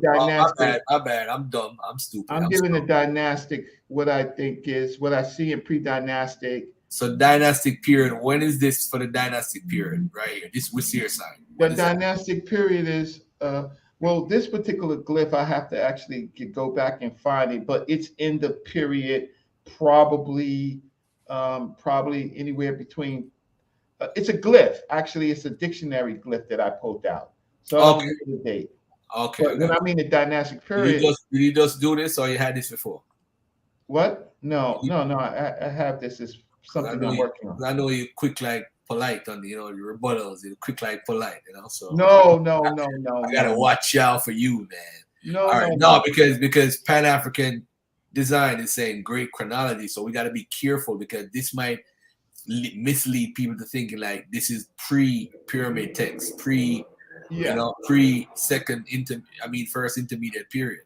Yeah, these are all. I think I pulled all of these from Vicus. I think I pulled because I see a lot of yellow. So you see the yellow. That's how Ujao tried to say I was a plagiarist because you can see the yellow here, right? So I'm a plagiarist because I use glyphs, and he's a. I don't want to hear that. You don't want to hear the rest of it, right? But I pulled all of these from. I pulled all of these. No pasa on my 20 for 20. No pasa. Right? No pasa. No pasa. Now, Okay. Now, what does it mean, Asar, if Wasir is a foreign deity? What does it really mean? It doesn't mean to me anything other than evidence of interactions and adoptions, or I should more clearly say that the intimate interactions and sharing among African people. And so, you know, it goes against, if my hypothesis is true, right, it would go against the notion, for example, that the Nubians were always seen as this enemy and foreign threat. So much so, excuse me, they're intermarrying, they're exchanging ancestors, they're exchanging ideas and incorporating religious and cultural traditions with each other, so much so that it's blended so well that we can't even tell the difference anymore, that we're trying to figure out where it is, because it's so much. It's like if you were to try to figure out, and I know the contexts are totally different, but at least physically, if you're trying to figure out, if I just look at Garfield and Brother Reggie and myself and Smash and try to figure out where in West and Southeast Africa y'all come from, you know, that's going to be really hard, because one, we've been here so long, we've intermingled so long, and that whatever traditions that were individual at first is now, you know, a common set of experiences and expressions here in the United States, even if we ancestrally come from different parts. Well, you know, and that's what you see in ancient Egypt. But Asar, that kind of how you started off, it's kind of throwing me off, because remember, we're saying there's no Africa at this time. So I didn't say it has to be about. We're saying that we have to have a geographical space. So most people know the continent of Africa, right? Yeah. So I'm not projecting Africa. Right. But in your response at the beginning, you did though. You did say as African such and such and such. But I'm saying that I'm looking at it from a tribal. I'm looking at it from a tribal perspective of people moving around and having relationships with other people in the region. That's how I now in a particular today we could say African. Then I'm saying this in a modern context. Okay. You know, so that I stand corrected. We understand what the issue of the debate is. So when, as I said in the beginning, when they don't understand something about Egypt, the first place that they want to go is into the Middle East or even Europe. At best, you know, or at worst, India, right? But what they don't look into is inner Africa. So that's what I'm saying. So that when the concept of foreign does not have to mean outside of Africa or extra African. It can be inside of what we today call African. Now, when I'm stating it in this context, I'm not making an argument that like they consider themselves African people. These people are migrating and moving and settling and intertwining with each other in various stages. Matter of fact, hey, you know what? Before I even cut the show off, you remember that book? Hey, hold on, just one question. Man, hold on. You see that book that you held up earlier? The other one, the one with the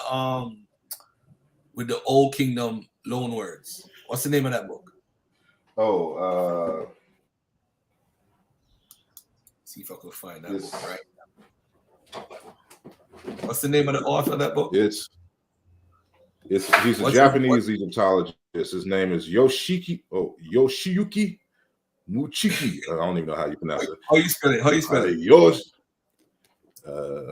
I can put it in the chat, in the back chat. I was gonna hold on. What's the name of it? Say the name again. What's the name of the book? I'm looking it up right now. Okay. So I put the name in the back chat. Okay. But the of the author at least, but the name of the text is the Egyptian proper names and loan words in Northwest Semitic. All right. Well, that's a glare from the light, but hopefully y'all can see it. I thought I could have So pulled this it was as his PhD dissertation turned book. Okay. I think he was the only person I've seen who really tried to get an etymology of the word Kemet. I mean, Asar. Who, him? Yeah, he was the one. I saw him in the wiki article. He's the only guy I think dealt with the etymology like a real etymology. I haven't come across his specific argument. The only one that I've known who has tried to make a serious etymology outside of Egyptian is Gaber Takacs, who I cited earlier. Oh, and Jean-Claude Mboli. Actually, and Dr. Mubabenge Bololo. What's interesting is that Dr. Bilolo is actually a prince. He's from a royal line in Congo. And the cognate for Wasir in his language, one of the cognates in his language is Mushila, Mushil. And that's the name of the founder of his royal line. And a variant of that name is Mushilanga. And he has a very interesting story. But I wouldn't necessarily connect it directly to ancient Egypt, but it's the same word, it's the same principle. As a matter of fact, they do the same things in the Congo as what you find in ancient Egypt. And so instead of saying Hor, they say Nkole. That's the original form of the word. V-Man, go ahead, V-Man. You wanted to ask something? Man. Yeah, thanks, Garfield. Yeah, Asar, I agreed with you earlier on when you were explaining about the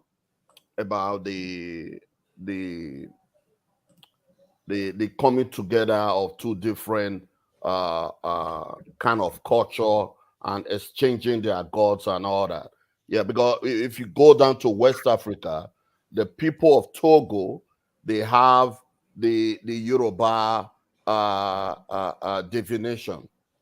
You understand? When you go to the Republic of Benin, they also accepted the Yoruba definition.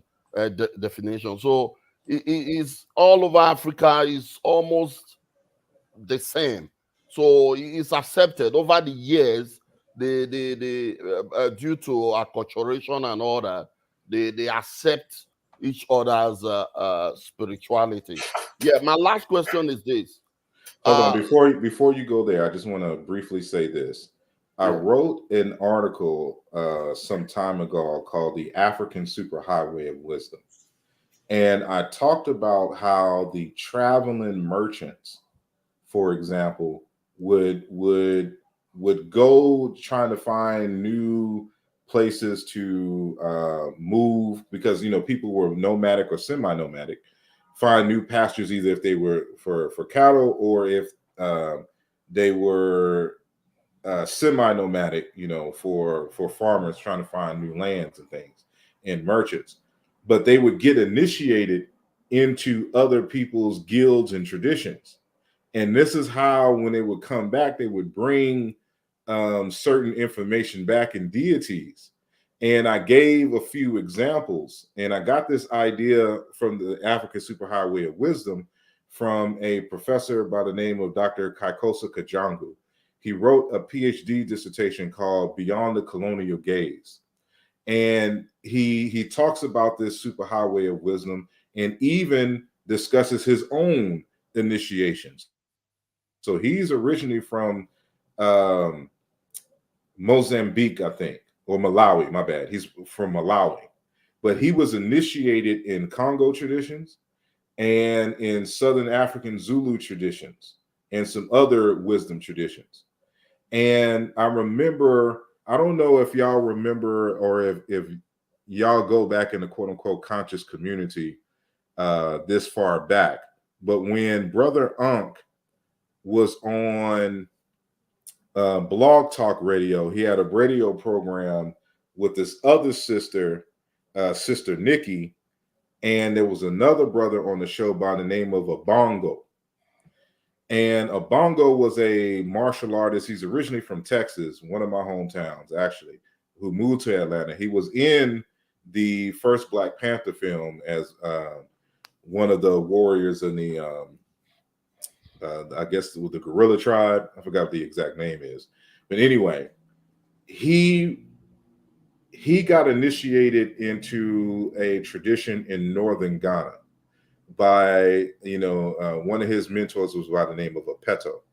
And Apeto, he interviewed Apeto, and Apeto, coming from northern Ghana, he talked about his journey going to Senegal and being initiated in their traditions, then going into southern Ghana and being initiated in the Akan tradition, then going to Benin and getting initiated into their tradition, as well as going into the Yoruba tradition and some other traditions, and coming back into, over the years, coming back into northern Ghana with all of these insights. And so Dr. Kaikosa Kajangu, what he would call it is adding items in your bag of wisdom, right? So that it's not like the Christians or the Muslims where they think that they have all the answers to everything.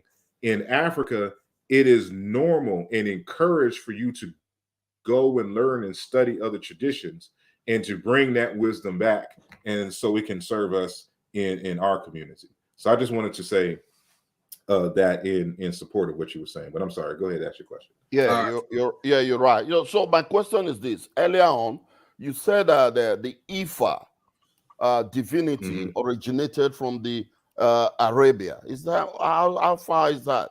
Because according to Professor Jacobs Yalopon from Harvard University, he wrote a book, City of 201 Gods. The Ifa divinity predates Christianity and Islam. And how can what predates Christianity and Islam comes from Arabia? I find it difficult to comprehend. It's a lot for me to go over now, and I go over that. If you read the introduction to my 2020 book, Aluja Volume 2, I go into all of the details. And the Ifa and Fa, it may ultimately, they may have gotten it from the ancient Egyptians, but this is a term for divination that's found all over Africa. But the particular form of the word itself, and even the way in which you mark the odus, comes from the Arab tradition. And it's a lot to uncover. I would encourage you. Why do we have a kind of conflicting argument from different scholars? I don't know if you can check this scholar, Professor Jacob Olupona. He's from Harvard University. He has a direct opposite of what you are saying. Yeah, there's going to be plenty of people who are going to be opposed to what I'm saying. Are we allowed to accept one or two scholars over the others? That's no, what I encourage you to do is to read arguments, which is why I gave you the title of the book and told you where to find it in the first chapter. I make my argument there so you can see sources and you can compare the method, and then you can come to your own conclusion. I don't get into people's summaries without examining their work. So I've written extensively on it. You can read it, and then after you read it, you can decide whether you agree or not, and compare it to what that particular professor and others who have dealt with this argument before. That's how we do this. But you know that some scholars also base their thesis on assumption. A lot of assumptions is being carried out. Understood, but I will come to that conclusion after I read their text. I can determine if it is an assumption or if it's based on a systematic study based on evidence and logic. And so that's why I encourage anyone who's listening, whether regards to whatever argument it is, you never simply go off of the conclusion, and you never disagree with the conclusion just because it conflicts with what you understand at this point in your knowledge. Yep. Always examine the text and you compare the arguments. That's why I started off the conversation with reminding the audience about this process called literature review. So you see a bunch of people in the chat in the original video, you know, disagreeing and don't know what the lady's saying because they haven't read the text. No idea. No you know, idea. so all she did, Asar, was say, she said the Exodus. We was talking about the Exodus because she wrote about it. She's not even a believer. But they're ready to say, oh, she said the Exodus. That don't mean she believed in the Exodus. Come on. Yeah, you know, but listen, Reggie, do you have something else to say? Because I gotta go, bro. I gotta get out of here. I should have did a whole nother live stream. I should have put it on Zoom so y'all could have talked the whole night. All I want to say is that I was tricked by Brother Garfield thinking Asar was gonna take the position of the woman and then play the woman first to trick me. Garfield, you tricked me. Asar has his own notion of it, but I thought that the way he was pushing that Asar is a foreign god. So I would just say this. Okay, it's a play on the word foreign. Okay, so for Asar, it's foreign to, let me put on my screen, right? For Asar, for his purposes of this clickbait, is saying that foreign is outside of Egypt or outside of that land, that civilization. He does not mean that he agrees that the title, right? Because again, everybody, it's a title, right? Is outside of Africa. So I know other people who do this clickbait very well. I'm watching you now. Garfield. No. Hold on, Reggie. It's not clickbait. He does cut his conclusion to his hypothesis is that he is a foreign deity. That's his conclusion. But there's no African there. This is just a different tribal say. You see, that's the problem. If he could have been an African that lives in the Levant. The first West Asians were Africans. So we need to stop. We need to cut this title. But Garfield, what Reggie is hold on, V-man. Hold on. Nubia or V-man, stop. You see, now the problem is now, the minute you said Nubia, everybody's calmed down now. You see, this is the stupidity. Now they were saying, oh, he's not from Syria, he's not from Libya, he's not from Mesopotamia. No. Everything that Asar said tonight, he confirmed what the lady said. I don't want to say the only difference, but one of the main differences she has a different hypothesis as far as geography is concerned. That's their difference. She's saying because they were in the Eastern Delta, that's where a lot of Asiatics and foreigners were. It's possible, and they were worshipped by non-royal folks first. It's possible it's West Semitic. She said, it's a hypothesis, no big deal. The issue now is, the issue you guys have, you don't want it to be outside Africa because y'all want to be super African. What is your understanding? Tell us you can't do that. You can't do that. V-man, you can't do that. You definitely can't do that. But the point is, he's not an Egyptian deity per se. He's it's a tribal people from outside bringing him in, or whoever brought him in. The point is, though, I want to know if you agree with this, Reggie. I can't. Okay, but hold on. I can ask you this question. Now, curry comes from India, but when you think about Jamaicans, and some curry goat, and curry rice, is it not Jamaican now? Has it part of the cultural diffusion? But watch this, Reggie. Let me ask you this, Reggie. With the argument about the bearded, seeded man, do you agree or disagree with the premise of what Asar laid out?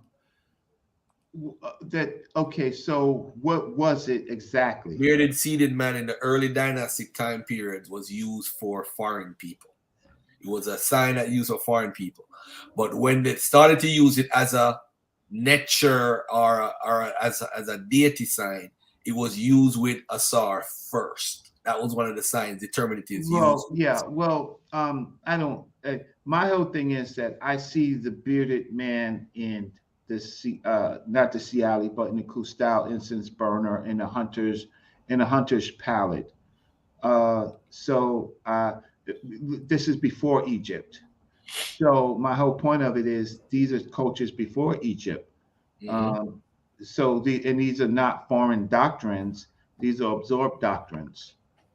That's all that's really I'm saying. But from an Egyptological point of view, somebody who's Egypt centric, Garfield, how come you ain't invite the Kemet people on? Let them try to defend this because everything is Kemet. I'm not a Kemet person, right? So I look at so a lot of the materials that I saw showed that was outside in other areas. I don't really have a disagreement. I see it's. I'm not necessarily agreeing with Asar's hypothesis either. I'm just saying I don't have any disagreement with it. I'm not agreeing with nothing. I'm just saying if what I'm asking you about. I'm not talking about that. Me and Asar will talk about that. What he says makes a lot of sense. Hold on. What I'm asking you is the sign that is used as a bearded seated man. You're saying that it's in the pre-dynastic time. Now let me ask Asar this. Hold on. Wait, one second before no. First of all, wait, Brother Garfield. I'm trying to go to bed, bro. Yeah, real quick. I'm just being quick. Them Canaanites and them other people at 3,600, 3,400, these dudes are scribbling and scrabbling, right? Like they're counting, like what they call cuneiform that they want to show is the origin of writing. No, they had boule, they had they was writing on wet clay.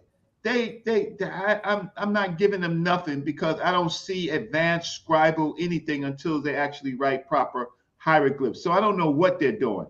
I just think that they're just being honest. Reggie, can I just ask Asar if he agrees with you that the pre-dynastic is seated bearded men like Asar? That's all I want to ask him. Go ahead, Asar. I'm sorry. Can you re-ask it?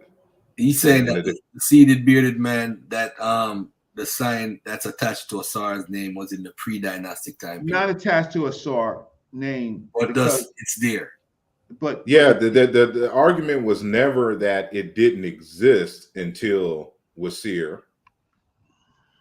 It's just that the application of the sign as a divine classifier, it's been there for the longest, but its usage as a divine classifier. The argument is the first time it is used for that function is with the god Asar, and this is in the latter half of the fifth dynasty. So no, wait. But the seated man, is he not with the beard and with the white crown? Is he not a Wasir?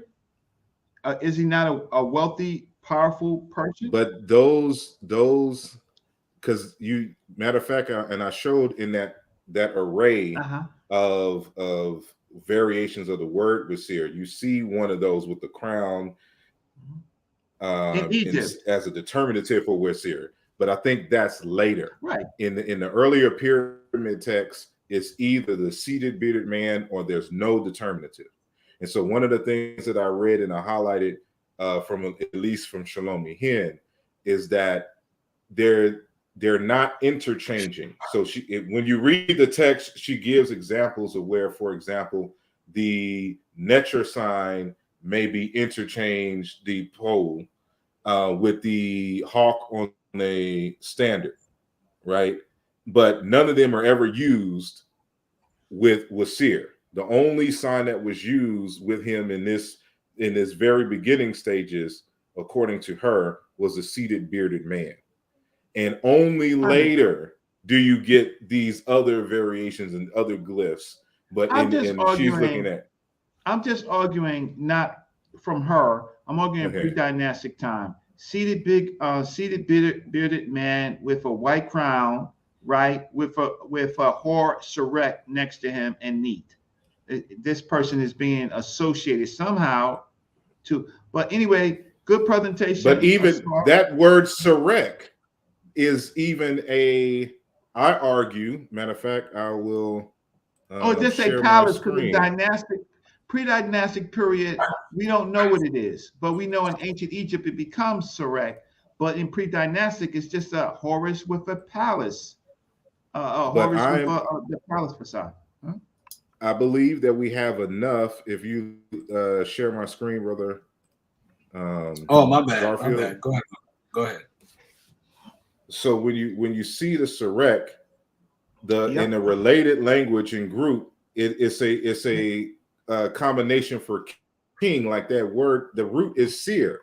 So the word the cognate for us with seer in amongst the Hassa is Sarki or Sarakuna, but it's the Sar, because you can see this the same root for the word for queen and the Sara'ata for the word for reign and chieftainship.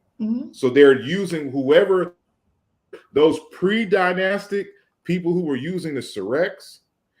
I argue that they were related to the Hassa in this group, or in their family, because they're using their terms. But another group comes into power, they start using other signs and symbols meaning the same thing. So that's what I'm saying. The Osir, the concept of Osir, is already present in pre-dynastic times and in the early dynastic times. But Wisir, the ones that we're talking about today, it is clear that that term and that deity comes from another related group. Okay. From the Sudan, my argument from the Sudan. Okay. I mean, but it's still in Africa. Yeah. So the problem is, man, bye. It's gonna be too late. Hey, good job. Talk to y'all later. Peace. Yeah. I'm out. Love you, Reg. Love you. Anybody else want to jump on, man? Ask Asar a question before we go. 11:43. Got 2 more minutes. Let me get V-Man back in here with his miserable. V-Man, why are you so miserable, Virgin? Why are you so miserable? V-Man, you're too miserable. I'm not. I'm just laughing, I'm not. You're too miserable, man. I'm not. Anyway, I'm just laughing to what a truth historian is saying, in the chat. Oh, okay. You said free V-Man. Free V-Man up. I'm about to do I don't know when I'm going to do it, but it'll probably be within the next 2 weeks, on how the word shalom and assalamu alaikum ultimately is borrowed from Egyptian. But go ahead. I'm sorry. That would be interesting. I heard, that would be interesting. No, well, Smash did something on it, I think, a couple of days ago. He was talking about shalom. I don't think people realize shalom. They don't understand loan words, man. How words are loan. So shalom comes from the Egyptian language. Wow. Yeah. Matter of fact, Smash proved it the other day. Wow. If I saw what I saw correctly. If I saw what I saw correctly. Black Client, what's up? Ask a question. Let's go. Can you hear me? Go ahead, my brother. Can you guys hear me? Loud and clear. So Asar, very good presentation, my brother. Very good presentation. Like Reggie and like Smash said, I was expecting you to say an entire different thing. I was expecting you to say that the word comes from Syria, that it comes from Mesopotamia or something like that. But from what I'm understanding is, you're saying that it's from your slides that I've seen, all I've seen was African roots to what you were saying. Am I correct? Correct. And what I'm to be more precise, given all of the proposals thus far for the etymology and meaning of the word, the name Wasir, only when we start examining the languages that originated in the Sudan and their descendants have migrated in, all the way up to the Great Lakes, does the concept make sense, and it has explanatory power for understanding what is going on in ancient Egypt. versus any other hypothesis outside of modern Africa or even in Libya within Africa. That's my argument. And you would say that Kemet was founded from Africans, right? I think I even heard you say sub-Saharan Africans. Is that correct? Yeah, I was just using the language. I don't like to use the word sub-Saharan, but I was just using the language that Christopher Eric was using in the Me citation neither. that Yeah, I don't like using it either. I just wanted everybody to know where I was talking about. But thank you. That's all I wanted to say. Thank you very much, my brother. Okay. Appreciate it. All right. V-Man, what do you want to say? One last thing. What's up? Yeah, that was a good presentation. Yeah, I'll go back and check his sources about Ifa originating from the Arabia. I'm not so sure about that. Yeah, it did all right. So thank you, Garfield, for allowing me in. Thank you. Hey, peace and love, man. Hey, brother Asar, thank you, man. Great job. Asar is a foreign deity. He's it's funny. I told Smash the other day that you trace it to Nubia, right? To that area. And he came on to that and said, I don't remember that. Nah, the thing is, this is what they're fighting. They don't want it to be involved with the Levant. They don't want it to be Syrian. They don't want it to be anywhere else but Africa. But there's no Africa at the time. There's no Africa. But keep fighting, Kemets. All right, man. Close out, brother. This is my last. What's that? Just be on the lookout. Speaking of Kemet, on my upcoming book, Race and Identity in Ancient Egypt, Volume 1. The first volume is going to be dealing with towards an etymology of the place named Kemet. But volume 2 is going to be more on the line with this concept of ancient Egyptian identity and all of the arguments for and against a unified identity in Egypt. And it's going to be an edited text with other scholars contributing. So be on the lookout for that. And I appreciate this opportunity. I know you got to go to sleep. And thank everyone for listening. And until next time. All right. Thank you, my brother. Peace. Share the show, like the show, subscribe. Peace. We out.